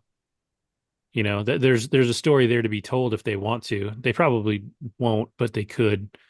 Um, Yeah, who does Gia become? I mean, is she the next Sophia Falcone or Giganta yeah, or whatever, you it's know? interesting. We There's don't know. not a lot of like female supervillains that she would properly fall into. Like you have Poison Ivy or you have Harley, but she doesn't really line up for either one of those.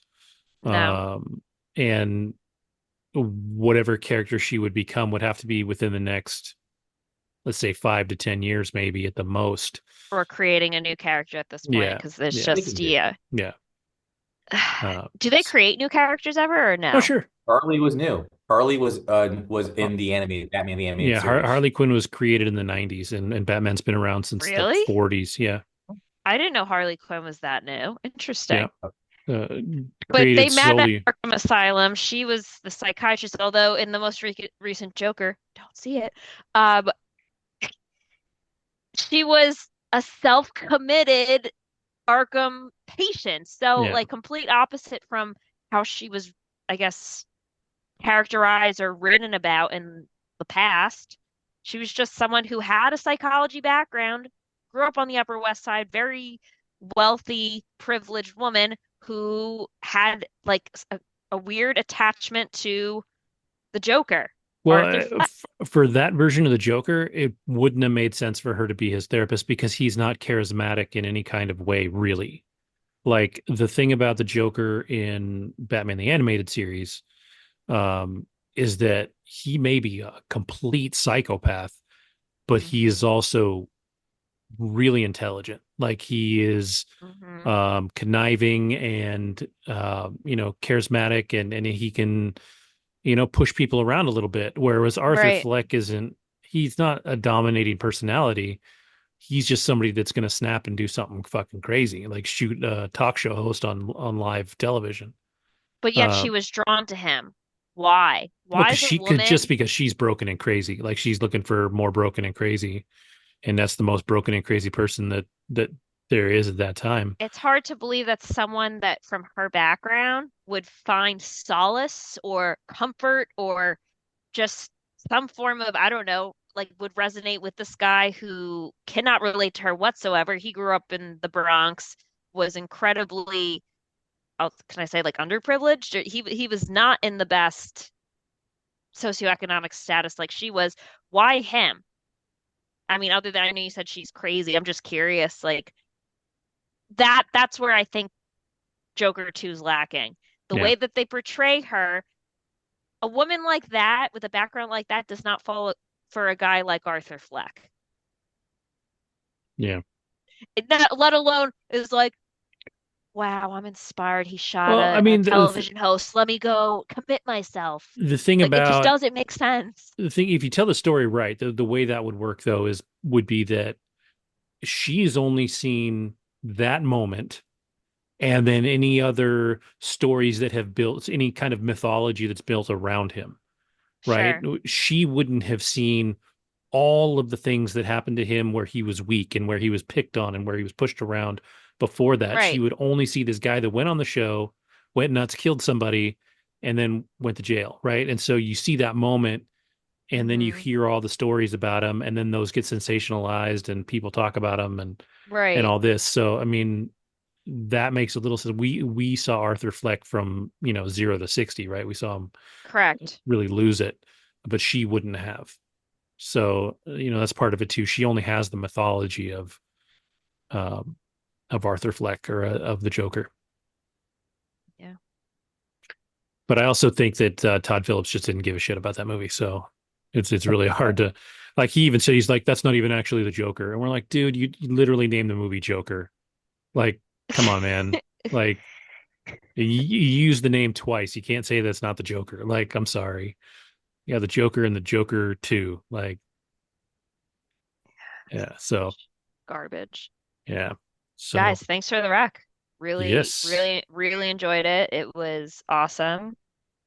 I've been recommending it to other people too. I think whether you have a background and enjoy Marvel movies or you're not an avid reader, watcher of the Marvel DC universe, I think this is a diamond in the rough. No, this is something very special and great acting too. If you want to like even just like forget the story, the acting is Hmm. phenomenal. Yep. Yeah, I So said it good. before. I think maybe it's not flawless, but it's pretty damn close. Like, there's not a lot wrong with the Penguin. Yeah. You're fishing if you're looking for stuff. And I think that's what makes it pretty special.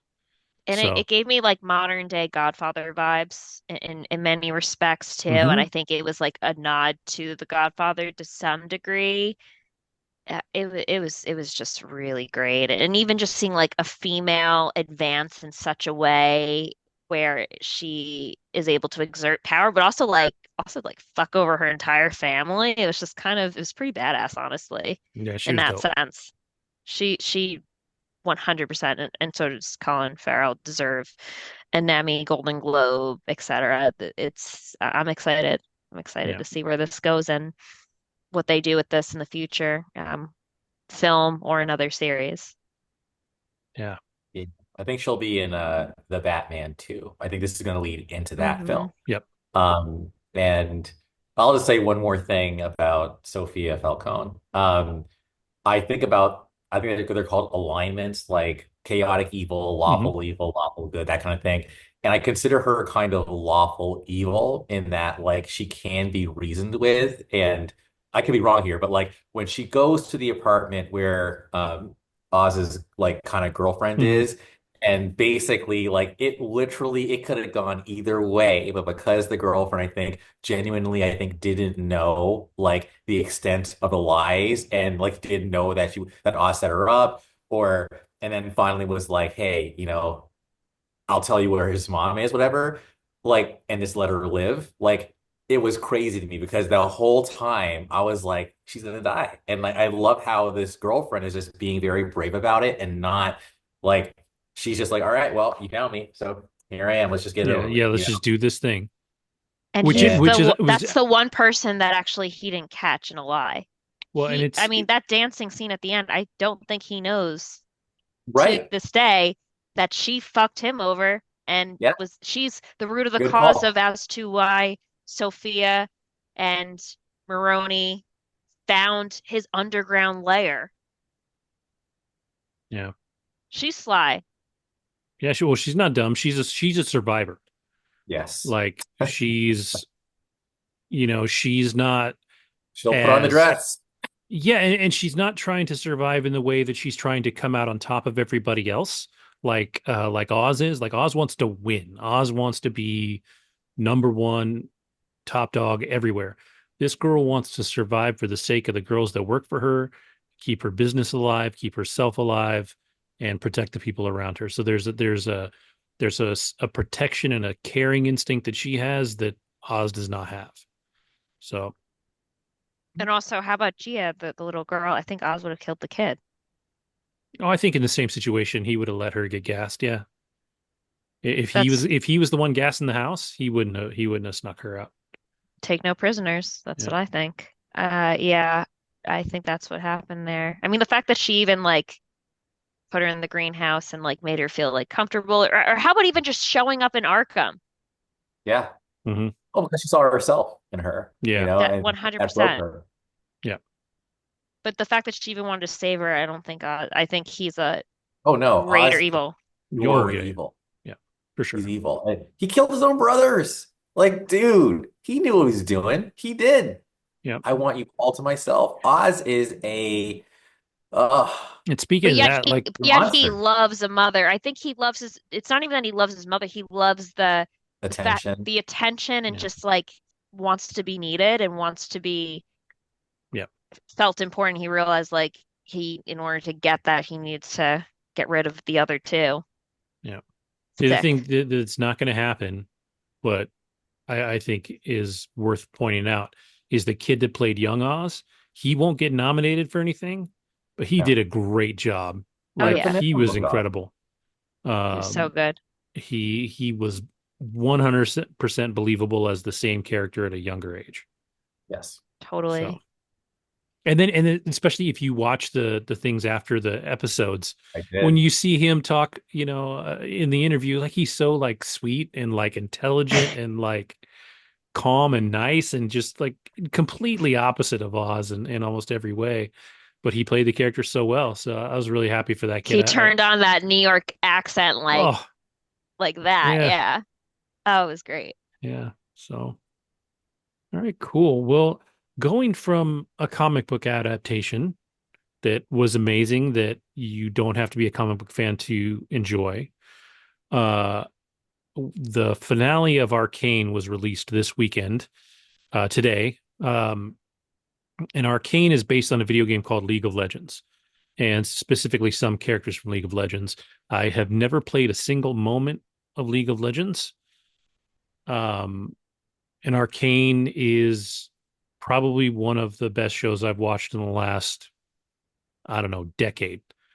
If you look at, I think it's the IMDb top 25. It's actually in IMDb's top 25 at this point. Um, it not necessarily story wise, but in the way that it tells its story, shares a lot of similarities to something like The Penguin.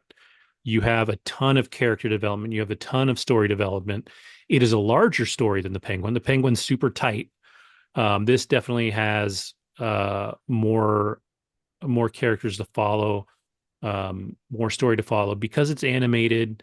It also has some really incredible visual aspects to it that are just absolutely unbelievable. The voice acting is incredible, and I think it's the way they told this story. So the first season was three acts. So if you watch it, it almost plays out like three movies, right? Act one specifically of season one is is literally like a prologue that finishes, and then we move into what the rest of the story really is.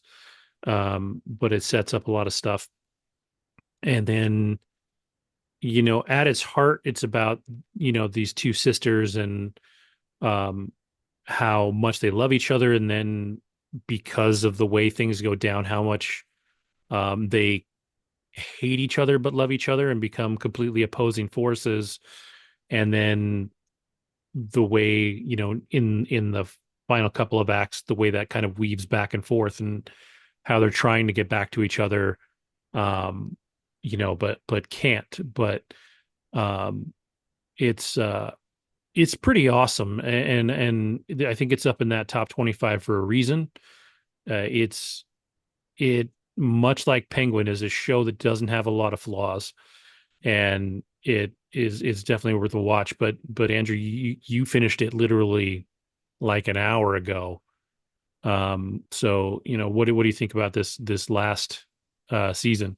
So I definitely need to just do some more reading about it because um, you know, at the risk of sounding heretical,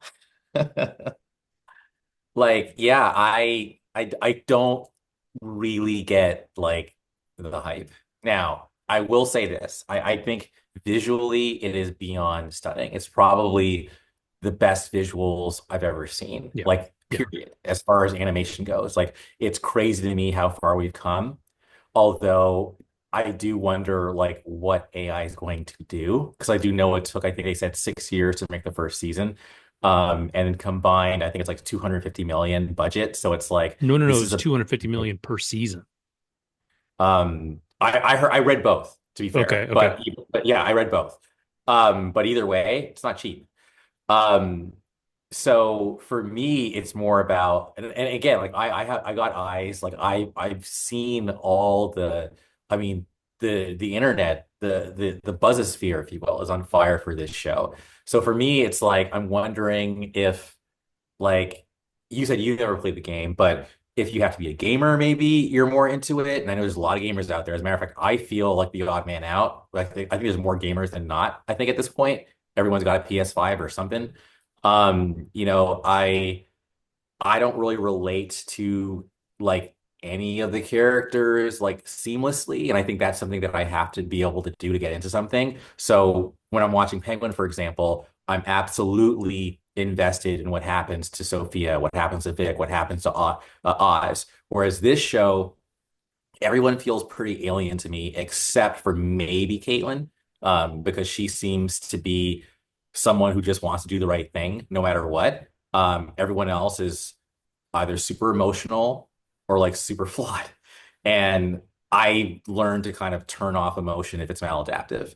So yeah, and then like there's a lot that happens in the show that I feel like, okay, they're getting mad profound, but I don't know if they necessarily really like took the time to explain what the hell is going on. Like Victor's becoming like Dr. Manhattan or something. Like, so anyway, I have a lot of questions on like what's happening.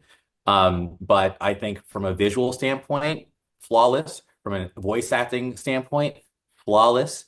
Where there's some scenes that absolutely tugged at my heartstrings or made me feel something. Yes.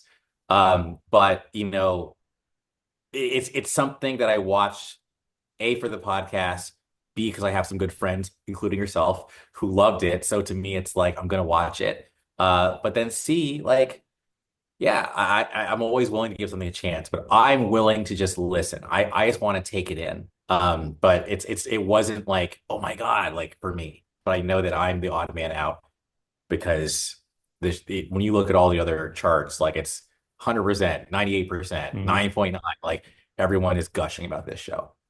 Yeah, yeah, it is. I mean, certainly some of that comes out of the visuals, like without question. It's just like you said, visually speaking, it's unmatched. And to be fair, I don't think AI will ever match anything like this because there's an intelligence behind this that you Can I say can't. something really quick? I got excited. I got excited. I have to say this. Dude, visually though, like when they go back to like when she's remembering, I think her days with her dad or whatever, and it's more of like a watercolor past, like it's Mhm. it's more of a soft touch like art versus just like what this is. I have to say really quick, I don't know if AI could do that, for example. So you made me there's a certain humanity behind the visuals that you're right, AI could not do, but I loved how they changed the art style, kind of like the Spider-Verse films, Yes, very much so. with different situations. I'm sorry, I just had to get that in there. Okay, keep going. If you go back and watch the first episode of this season, the first scene is all hand drawn in charcoal. So like the art isn't just CGI and it's not just painted, like it's every kind of art you can think of and it's thrown together. And yeah, I think the only thing that has come close is the Spider-Verse films because there's a creativity there also that I think is really special. And if you look at the Spider-Verse, there was Spider-Punk, the one they literally animated his scenes at a different speed than everybody else's. So the frame rate for his character is different. So it feels different. Everything he does feels different, even though you can't tell why. Your brain knows that it's different, which I thought was friggin' genius. So that to me, that's the closest thing to this as far as animation goes. This still is something I think a little more um I don't know, just a little more special. And I don't know. It's just it looks everything looks painted in some way. Like it's unreal. Um, but yeah, I think this is all about um in one way or another, the entire show is about family. You've got Violet and Jinx slash Powder, who are sisters for sure. They lost their parents when they were little. They lost their surrogate father when they were teens. They were separated from each other as teens and fell into different crowds. You've got Victor and what's his Jace. face and Jace, who are, you know, brothers from another mother, basically, right? Like they have a love for each other that is very um, pure because they, they want to make the world a better place, but they've been working together for so long that they care about each other. You've got the mom and daughter relationship between Mel and Ambessa. And Beth, who was a badass, can She's I fucking say? badass. OMG. She's dope. I Like mean, she's bad. Like you don't want her to win, but she is bad. Like she she's is dope. Uh, dope.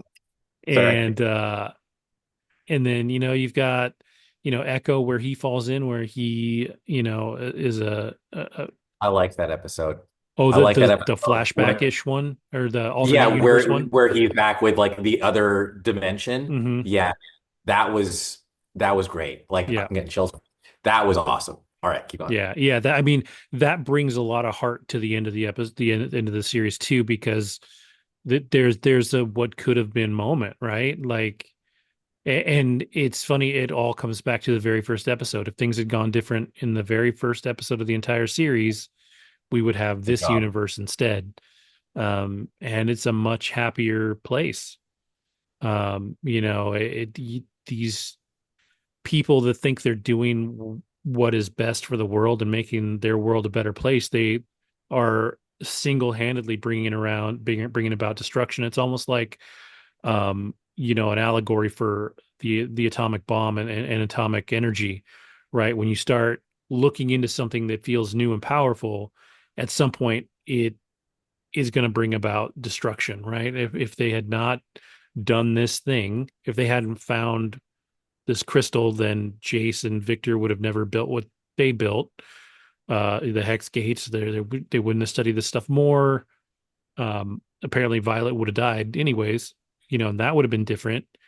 But Jinx was powder, she was normal and or at least relatively normal, and her and Echo had something special. And I love too when they're testing out the thing in that alternate dimension and they're trying to get the time thing to work. And when he figures out when it's too far, he, he blows up the little dude. He's like, "Ooh, Dinger. that's too far." He's He's like so what 4 seconds. happened? The Like, limit is 4 seconds. just trust me. Like, it's too far. Like, he Yeah, didn't tell him what happened. But yeah, that was a bit of a shadow. yeah, for sure. Um, but like, it really is. It's great storytelling in that regard, and I I almost wish it was a season longer and they would have gone a little more Games of Thrones wish with it, because there were there were really only two factions, I guess. But the the rise of Umbessa's like kind of coup was crazy. And then when that girl betrayed Kate there in the last episode too, her little girlfriend, and you're That was like, dope. I know she did that. I was like, oh, damn. Like, I did not.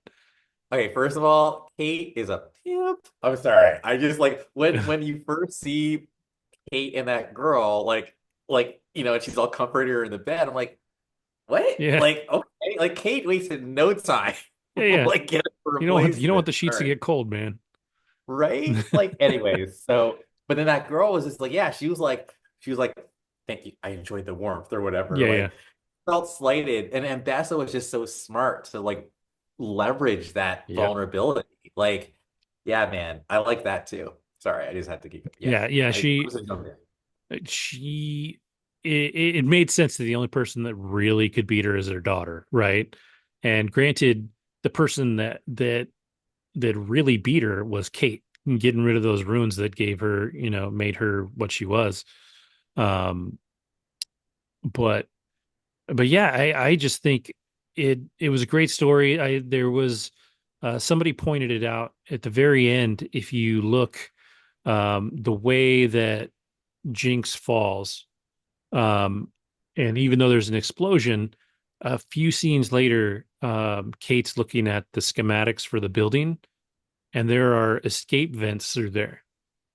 And then the last thing we see is like a blimp, like one of their flying vessels just flying away. And some people suggested that maybe Jinx didn't die, but she chose to, you know, walk away and go build a better life, right? And make that decision that's better for everybody, even though it's the hard decision, because if she stays, there's still so much that she has to deal with Kate, right? She's, got to deal with that shit. She's got to deal with her sister, even though they're by that point on better terms. Oh yeah, they're Um, fine, I think. yeah, I Yeah. think they're okay. I love her entrance though at the end too. The way she comes in, like all chill with the fucking the basically like this the jacket over her face and comes in on her little blimp and blows shit up. Yeah. Yeah. There's one thing that somebody pointed out too. There's two icons on the side of that ship that she's flying at the end that Yeah. are from the little girls, the Isha's Oh man. thing. Isha was great. I feel like Isha once okay, that's the other thing.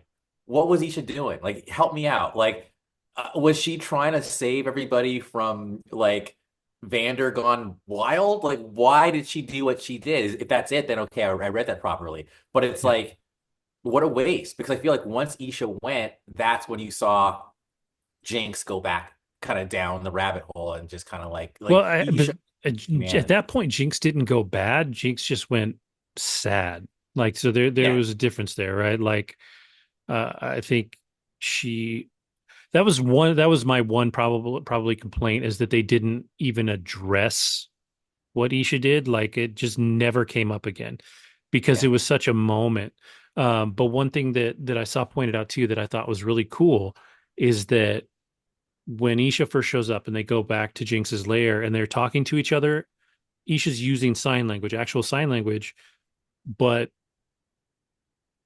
Jinx took the time to learn sign language to be able to communicate with her.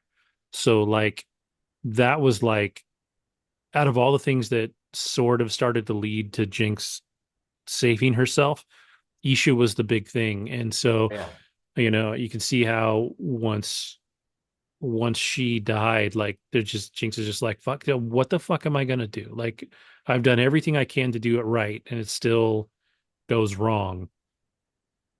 I was laughing at Echo. I'm like, okay, so Echo at the time stone now. Like towards the end where he just keeps on reversing stuff. Mhm. But I also love how he used the time stone to like get through to like Jinx because it Yeah. was just funny to me how every time like he would say the wrong thing Yeah, and she's like, she'd be nah, like, fuck it. oh, he's like, wait.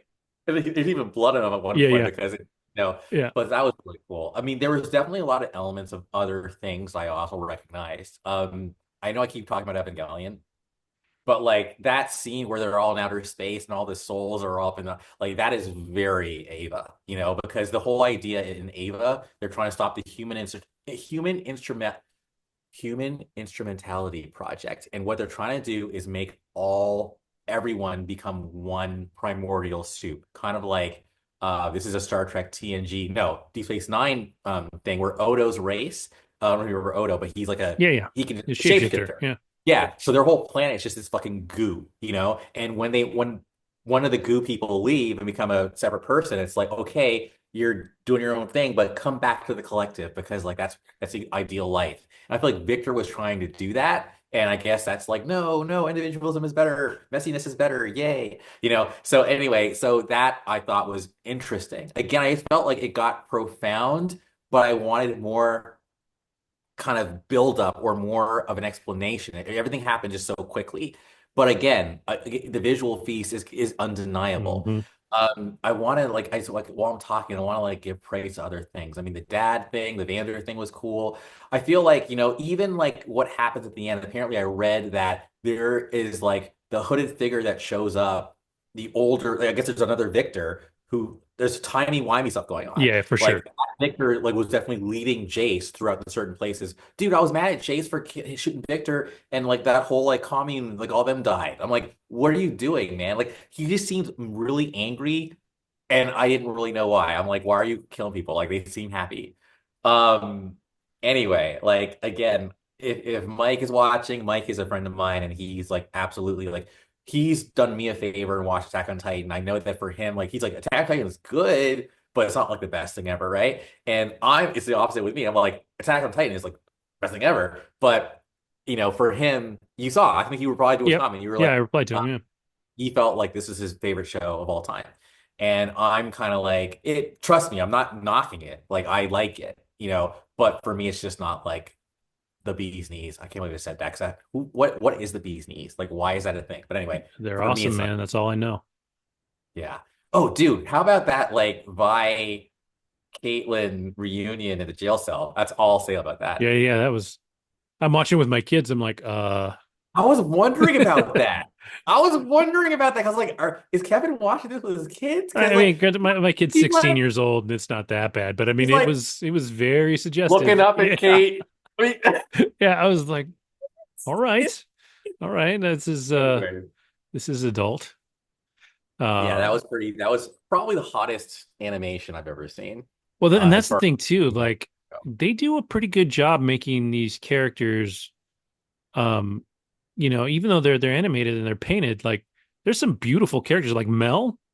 If you made oh a yeah, human being that looked like Mel, she'd be like the prettiest person there's ever been. And so what the other thing too that I have to say that like last week I watched a show called Sweet Pea that stars Ella Purnell on Stars, and she is meek and mild but a little crazy because she's super broken, but not Jinx level crazy, right? And then you have Fallout where she's ultra sweet.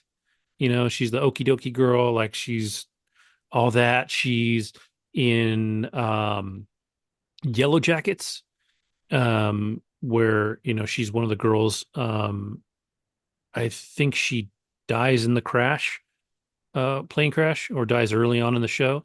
Um, but like, girl has range on range. I Like, love Ella. she's incredible. Like, she is. I think she's more talented than people realize, and I think she's going to have because you feel like when you see her that she gets cast because she's got this look, and this look fits what people are trying to do, right? Like when you put her into Fallout, she's got the big eyes and she's like wide-eyed about the world and all that. You put her into um Sweet Pea, and that same look makes her look kind of soft and meek and broken and all that. But she's genuinely talented, and I think she's gonna go really far. And I think Haley Steinfeld is kind of doing the same thing. She's been smart enough to do a couple of voice acting gigs and sound different enough in them and do a really good job in them. And I think both these girls are going to take off, and they've got a long way ahead of them. I mean, Haley Steinfeld's the younger of the two, I think, actually. Is Uh, nuts, right? But yeah. she sounds genuinely older as Vi.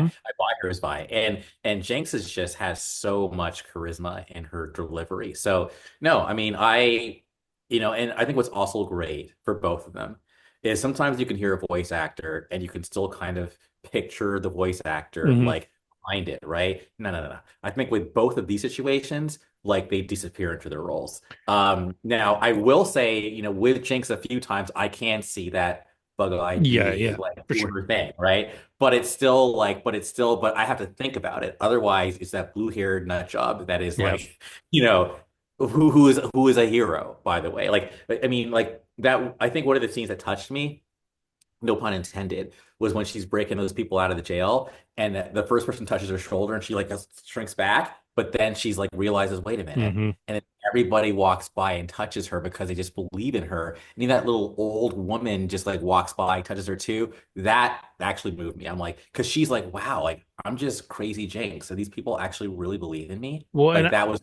and I wondered too. I couldn't quite tell is if she knew that little Isha was trying to keep hope alive for the people that love Jinx. Because remember, yeah, she has that whole scene where she shoots off the gun and she's yes. dressed like Jinx and all that. Mhm. And so yeah, I don't know if she actually knows that No, Isha's she doesn't. doing that, and so she doesn't realize that she's been kind of kept spiritually alive out there when she's Yeah. kind of tried to just disappear. Um, but yeah, it's great in that regard too. Um, but yeah, one thing that I think is really great too is that they didn't make any of the characters look like they're actors, which tends to happen a lot in animation, I think, because it's easier to use facial references, especially when you have to start lip syncing and doing all that stuff for dialogue purposes and things like that. And that's easier also with animation, right? If you can, capture their face and then move it over. Um, but none of these characters look like they're actors. Like not a single one. Like you said, other than the big eyes on Jinx, which is the closest thing, but I think that's still part of the original character. I'm not 100% sure. Um, but yeah, it's really easy to just kind of get lost in who they are. And unless you're thinking about it, like I recognize Kevin Alejandro as Jace because I've seen him in a lot of stuff. But generally speaking, um, you don't think about who he is. He's just Jace.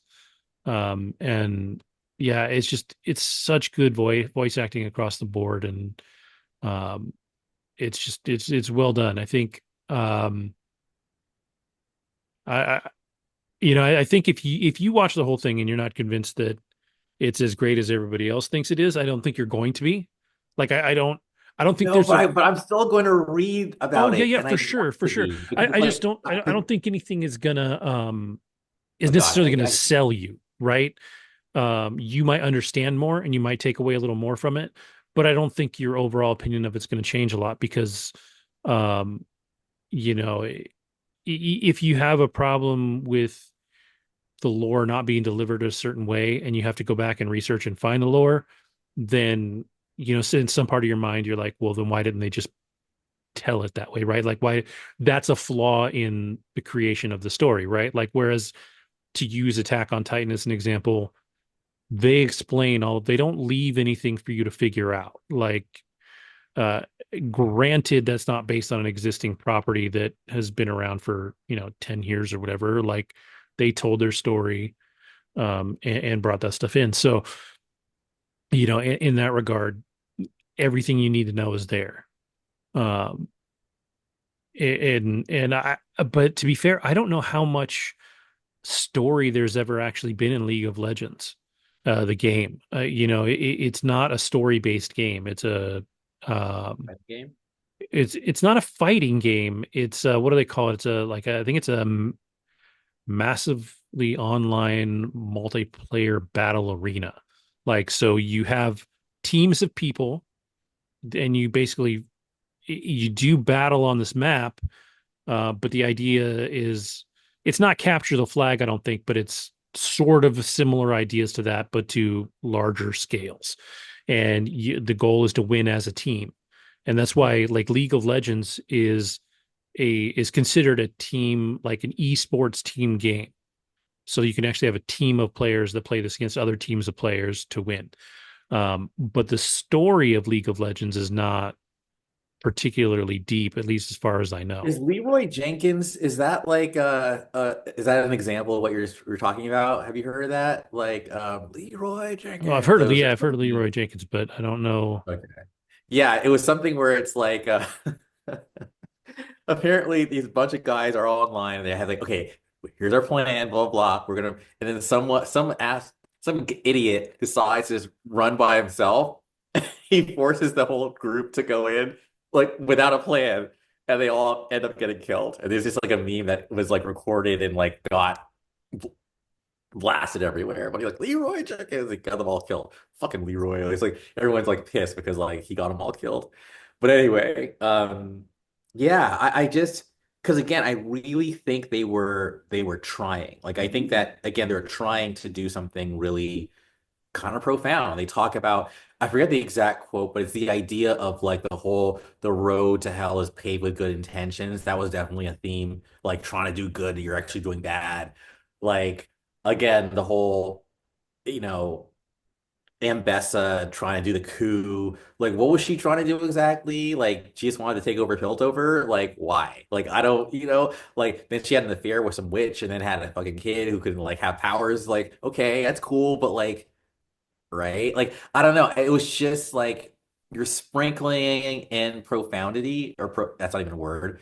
But at the end of the day, I feel like what the real gem of this is, yes, the family thing, the whole sister thing, but then also, frankly, the visuals. Like, it's just, you can't beat them. You can't. I've Yeah. never seen anything like this. I'm actually jealous of it. I'm like, can you do this for Robotech? Like, can you do this for like shit that I like? Because now looking at 2D stuff seems so punk, like after seeing this. My God. Yeah. So, as far as the gaming aspect of it goes, so this says in the game, two teams of five players battle in a player versus player combat. Each team occupies and defends their half of the map. Each of the 10 players controls a character known as a champion. So all these characters that we're familiar with are some of the champions in the game. And they all have unique abilities, different styles of play. During a match, champions become more powerful by collecting experience points, earning gold, and purchasing items to defeat the opposing team. And now, so this game came out in 2009. So it's been out for 15 years. Now there's 168 champions available. So that's one of the things they've said too, is that while this Arcane story is done, we have seen the story of all these characters. They're not done making League of Legends series. So it'll be interesting to see, what they do and who they develop it. But looking at the League of Legends like page for Wikipedia, the plot section is two paragraphs. So I think they have the characters and the characters do these cool things that they put into this world, but there's not a hardcore story to it. So this gave them the opportunity to create those stories for those characters. Yeah. I think Ambessa was not an original character. She was created for this series and now she's in the game. Yeah. But she was not beforehand. So it's definitely um a it's definitely a wild like thing to have done because on the one hand you're creating something from a game that's been around for 15 years and is insanely popular, right? It's one of, like I said, one of the biggest competitive games out there. Um, but also you have kind of free reign to tell the story that you want to tell because you just kind of have to fit into these limited character models that you have, and you have to fit in like things about the characters, like Jinx loves bombs, dude has a hammer, Vi punches the shit out of things. Like that's what you have to work with, and so you got to keep that in there. Like those elements have to be there, but otherwise you can kind of work the story on your own. So it will be interesting to see what they do next. I don't know. I hope they manage to keep the same art style. Like that will be huge. I mean, they came up with something new here. Maybe they'll come up with something new in a different story. I don't know, but visually speaking, like you said, it's unparalleled. The closest, like I said, the closest you can come is the Spider-Man, the Spider-Verse films. But otherwise, as far as animation goes, it's just unreal. You can see where the money went. Yes. It's not like they spent a bunch of money and you're like, this looks like somebody did it with crayons. Like it's No. unbelievable. Like it is beautiful. I'd love to see it on the big screen. Like It- it yeah. I mean, it deserves it. Some of those fight scenes, especially towards the end. My God. Well, yeah. I mean, if you look at it, each season, so each of the two seasons is three movies. Yeah. Like if they had done it in the over the course of whatever the 6 years it took to make the show, if they had done that a movie a year, I don't, maybe it wouldn't have done as well or wouldn't have been as popular, but it sure would have been gorgeous on the big screen. Yeah. No, I think they did it right. I think it's better to do things streaming, I Yeah. think.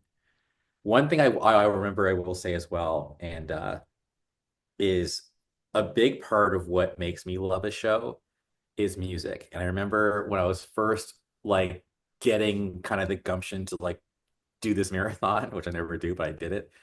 I was like, I'm not really into the background music. It's not really grabbing me. And I will say, no, there were parts of the show that they definitely had music that I liked, and this is where it's not a competition. It's not, but I will say the music of Attack on Titan, even from the very beginning, I loved. And I know I'm not the only one because I don't know why we plug what we don't, I mean, we plug what we love, and I'm not getting any compensation for it. But my dream has come true. In Japan, for lots of anime, you can actually go to a symphonic concert, kind of like where there's literally like Game of Thrones did this, where they Mhm. went on tour. I saw Madison Square Garden, like Ramin Djawadi went on tour, and they play the music symphony with a big screen, and like they're playing the Yeah. music to like the images. They've done it I've for seen it for Lost. Star Yeah. Trek. I know that for Lost, Yep. Star Trek, Lost, and of course Game of Thrones. Well, Attack on Titan, a world tour. So they're starting like it's Oceania, as in like Australia, US. Actually, Vegas is the third stop. And then after they go to Europe and everything, they're going to finish off at Carnegie Hall in New York City. So I'm just basically saying that even though, like, yes, Attack on Titan is niche as far as loving the music, it's dope enough to warrant a symphonic tour, you know? So that to me Y- is like, so that's what I also go for. For me, it's not just the story, it's the art, and it's the music. Yeah. And I I'll say that Arcane, I think for what it was definitely leaning into pop culture too, because the music that they use the most is like popular music. Like they don't use a like a hardcore composer and do music throughout. I mean there is a score and all of that, but they do a lot of like pop songs throughout. And I think that is part of the aesthetic that they're putting forward. 1,000%. And so yeah, uh and it keeps the feel of what they were doing. So I think it's right for what they were doing. But if it could have benefited from a more impressive score for sure. Um, but I also like I'm not an Imagine Dragons person. Like You're I not. don't care one way or the other. Like they're fine, but I love the theme song. I don't know why, man. Oh, I dig that's the theme song. hilarious. Yeah, Yeah, I actually sorry. No, I have the full theme song on my playlist. Like I hear it all the time. good for you, man. Good Um, for you. No, but that's awesome. I but respect like I said, Imagine Dragons isn't my jam. Like I don't dislike them or anything. It's just they're fine. But for whatever reason, I really just I dig the theme song. that. And you're probably not the only one. I'm sure if I go to a con, I will probably hear that song Oh somewhere. yeah, yeah. Um, I like too. I hadn't really thought about it, but I was watching the opening during the theme song. If you watch it, um, I really wonder if they took interpretive dancers and had them dance to it and then drew it out because that whole opening feels like an interpretive dance scene. Like all the stuff is very dramatic in that form to the point where I think it's Jace does like a flip through the air that is exactly a dance move. And so it's um I'm I know that's what it is. I'm just wondering if they had people specifically do it and then, animated it or if they just kind of took ideas from other places. Um, but yeah, it's a great show. I think, to a degree, I think mileage will vary, obviously. But at least in the current zeitgeist, it's up there, man. Like it's a very yeah. impressive show. I would definitely recommend it to anybody. Hmm. Give it a shot. Um, don't be turned off by the fact that it is animation. If anything, watch it for the fact that it's not like anything you've seen before. Ever. It is art on screen for sure, and it's a deep story. And then like to your point, maybe it's a little too deep in places, or a little too deep for its own good. And It's just not. It's not backed up. For me, it's just more like you're trying to get deep, but you're not really like it's not supported. It's almost like it almost feels like like when you hear someone using big words, but then you're almost like, do you know what those words actually mean? Like that's the impression I got. It was more like you're being like, "Grr," but it's just like, okay, but really, like that's not what I'm getting from this. This is more just like fighting and drama and well, like did you rewatch the first season before you watched this one? I read all the abstracts for the first season, so I didn't have time for that. But like I do know that like Yeah, I mean, I got the major plot points, but again, it's like, yeah, I think it's, you know what, like, again, here's what I'll say then. Like, what was the show trying to say ultimately? Like, if you can tell me that, that'll help me. Yeah, I just think it's kind of like you said. I don't think it's quite like the road to hell is paved with good intentions. Um, but it's just, you know, there's a familial communication bit in there.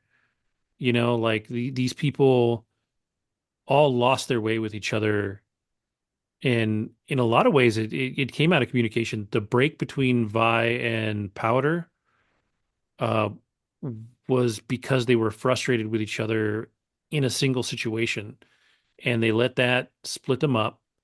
And then somebody bad came in and took Powder, and somebody, and then Vi walked off with her people. Um, and I mean, the key component of almost everything that happened in this is a lack of communication. Everything bad that happened was because people weren't communicating with each other openly. You have Jason and Victor. Yeah, that's what I want to get to. They were Yes. doing things behind each other's backs. They weren't working together. If Victor um and Jason had been communicating what they were doing the whole time, their stuff wouldn't have gone sideways. So Victor was upset that Jace had saved his life. He walks away. He keeps saying, "Goodbye, Victor," or "Goodbye, Jace." Then all of a sudden he seems to be okay with his new body and it starts creating like healing people with his new powers. Like, and then all of a sudden he goes from being this like victim of Jace's decision to save him with Hex Tech to becoming like the big bad. And can you, I mean, I I don't know, man. I don't think that was Victor anymore. I think the longer he basically existed, the more the arcane was taking him over. This was about this thing eating him alive. That's why even at the end, when him and Jace are, in their little celestial place and figuring each other out, you only see a fragment of his face The mask. through the mask, and he has to break him out of that before they can actually set things right. So the arcane has like A a sentience. goal, and yeah, Yeah, exactly. In essence, for sure. yes, Because if you look at that alternate world where Jace was versus the one where Echo was, yes. it was gone. And the goal of the arcane, and he even says it. He actually has a great line about it, about how everything is just so perfect. It's like perfectly stagnant, or he says something like that. Like everything is just there, and everything is just at equilibrium and there, and there's just nothing special. And Mhm. that's Jace's argument, is that if you don't embrace the things that are different and the things that are bad about people or that are broken in people and that make you different from everybody else, then Which what are you again, even doing? that's Evangelion. Like that I get. Like, like good, you have to take the good with the bad, otherwise it's just bland. And that I get. But it's just again, I just feel like if the arcane is sentient, all of a sudden the arcane is the reason why Victor is like becoming like the big bad.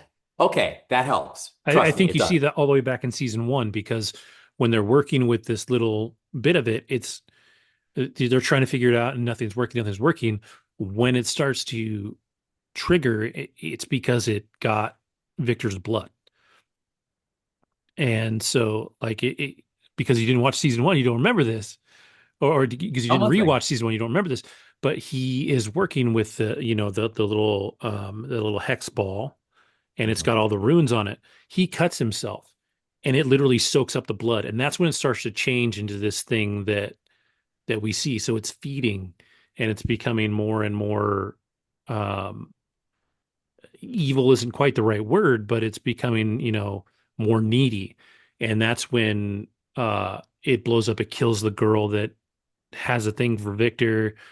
Then it takes in Victor, and then it changes Victor, and it's taking over Victor. You see Victor change all the way through that. And then how is Girl still alive, like in the astral plane? Like, how did they Well, explain that? because she didn't. She was literally turned to dust. Right. So she just became part of it. That's what everybody was doing. So all those people were in this, like when at the end when it's connecting to their bodies and taking them, they're all becoming part of this plane of existence, without necessarily even needing their bodies, All right? Like right. they're all, So the arcane is not only this power source, it's actually a plane of existence. Okay. All right. Again, this is the kind of stuff I'm asking for. I'm not saying yeah. like, that's all I'm saying. What I got out of it ultimately was, that yeah, communication important. Sometimes you got to walk away from things, and that's what what's her name did. Mhm. Jinx did. Um, you got to follow your heart. You got to do the right thing.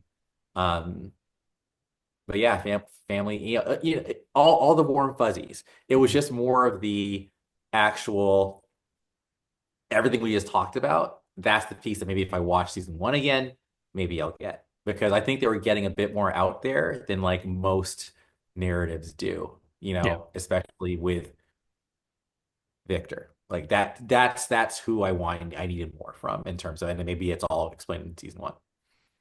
I don't think it is. I mean, I think it's there to see and kind of take in. Um, but I think I do think that a lot of it's open to interpretation because what I'm telling you is my interpretation of it. I haven't read that anywhere, right? So it's entirely possible that I'm completely wrong.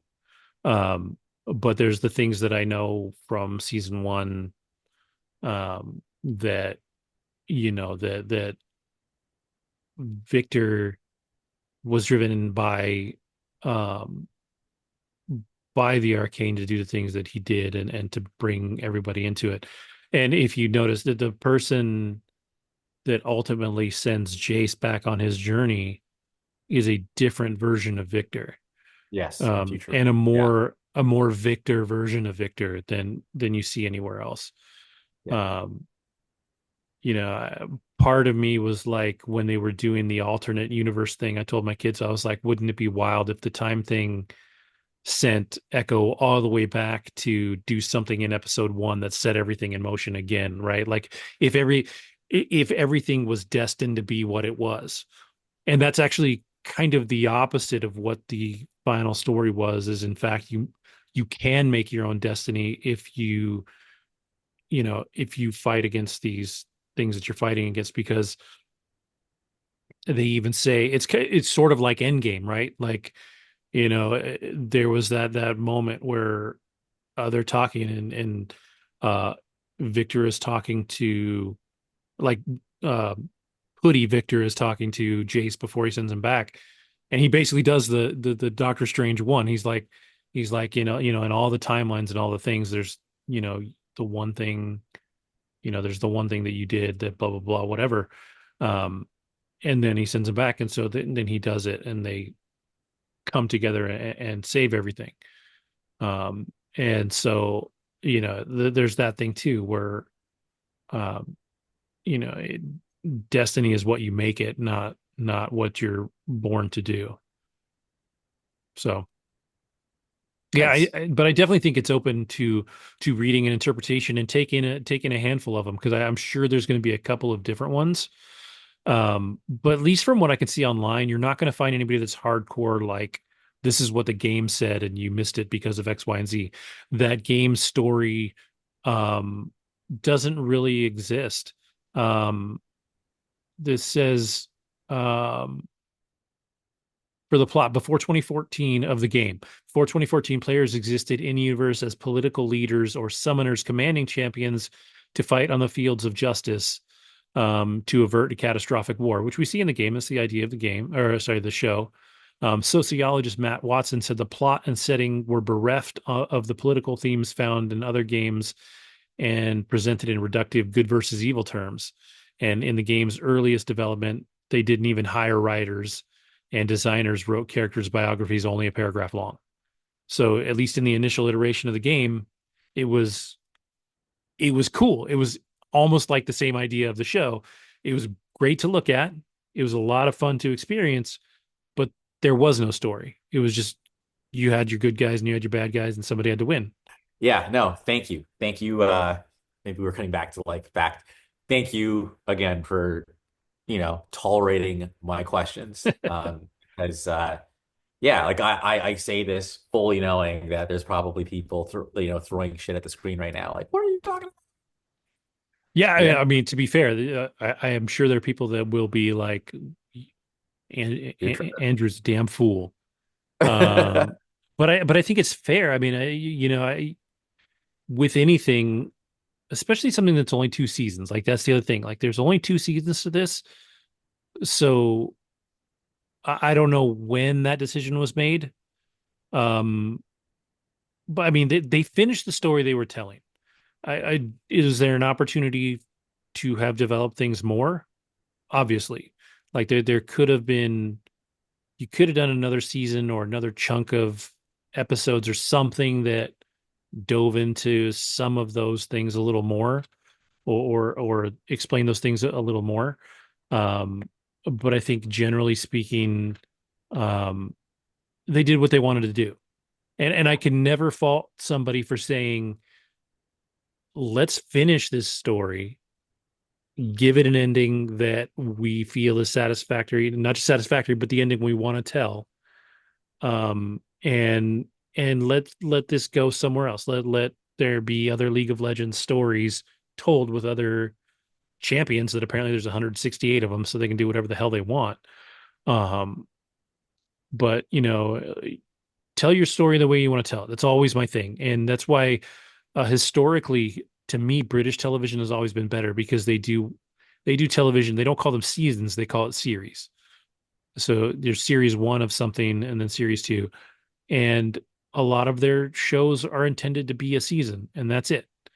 And if you can tell your story and beginning, middle, and end, that's always big to me in a story: beginning, middle, and the end is what you wanted, then good on you. And then if it's not good, then that's your fault. It's not like you drag a show on like Grey's Anatomy is a show that's been on for like 25 years, but that's also a show that never had to necessarily have a beginning, middle, and end. Although some of those characters deserve a beginning, middle, and end. Um, but like, yeah, for a show like this, and that was always the problem with Game of Thrones, is they didn't finish the end properly. Like that one deserved more development at the end than it got. Um, but but yeah, I'm excited to see what they do next. They can take their time with it. Obviously, they took they took their sweet ass time with 2021 and season two of this. 2024, man. Yeah, 3 years. Um, but but it worked, and I'm glad to see that.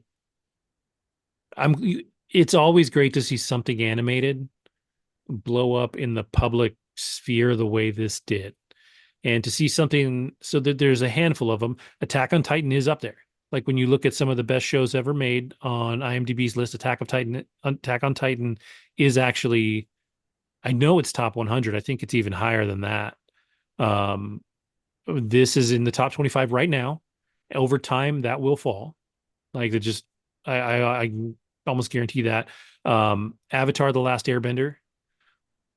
So to have these animated shows able to be talked about in this pantheon of things that are, big and important, I think is great. And it opens up the 100%. world to new ideas and new things and new stories. So, um, in that regard, even if it wasn't perfect, it's still a step forward in storytelling that I think people have to be able to accept um, this genre just a little more. It's not anime, right? Like, it's not Japanese anime.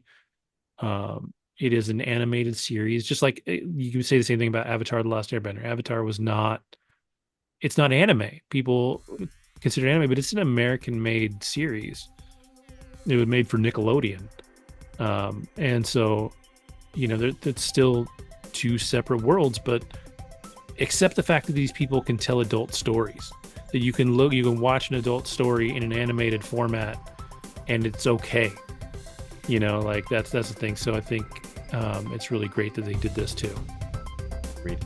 So Uh, so cool. All right. Well, with that, then I will say to everybody at home, thank you for watching. Thank you for listening.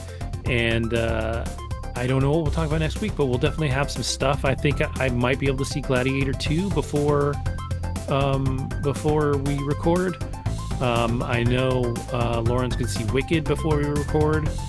I don't know what else is out. I feel like there's something else out right now that may be worth it. And then some stuff's dropping on streaming, I'm sure. So we'll have some cool stuff. I watched The Ministry of Ungentlemanly Warfare this week, but I'll talk about it next week. But it was a lot of fun. And but yeah, so thanks for watching. Thanks for listening. Have a great week, and we'll see you next time.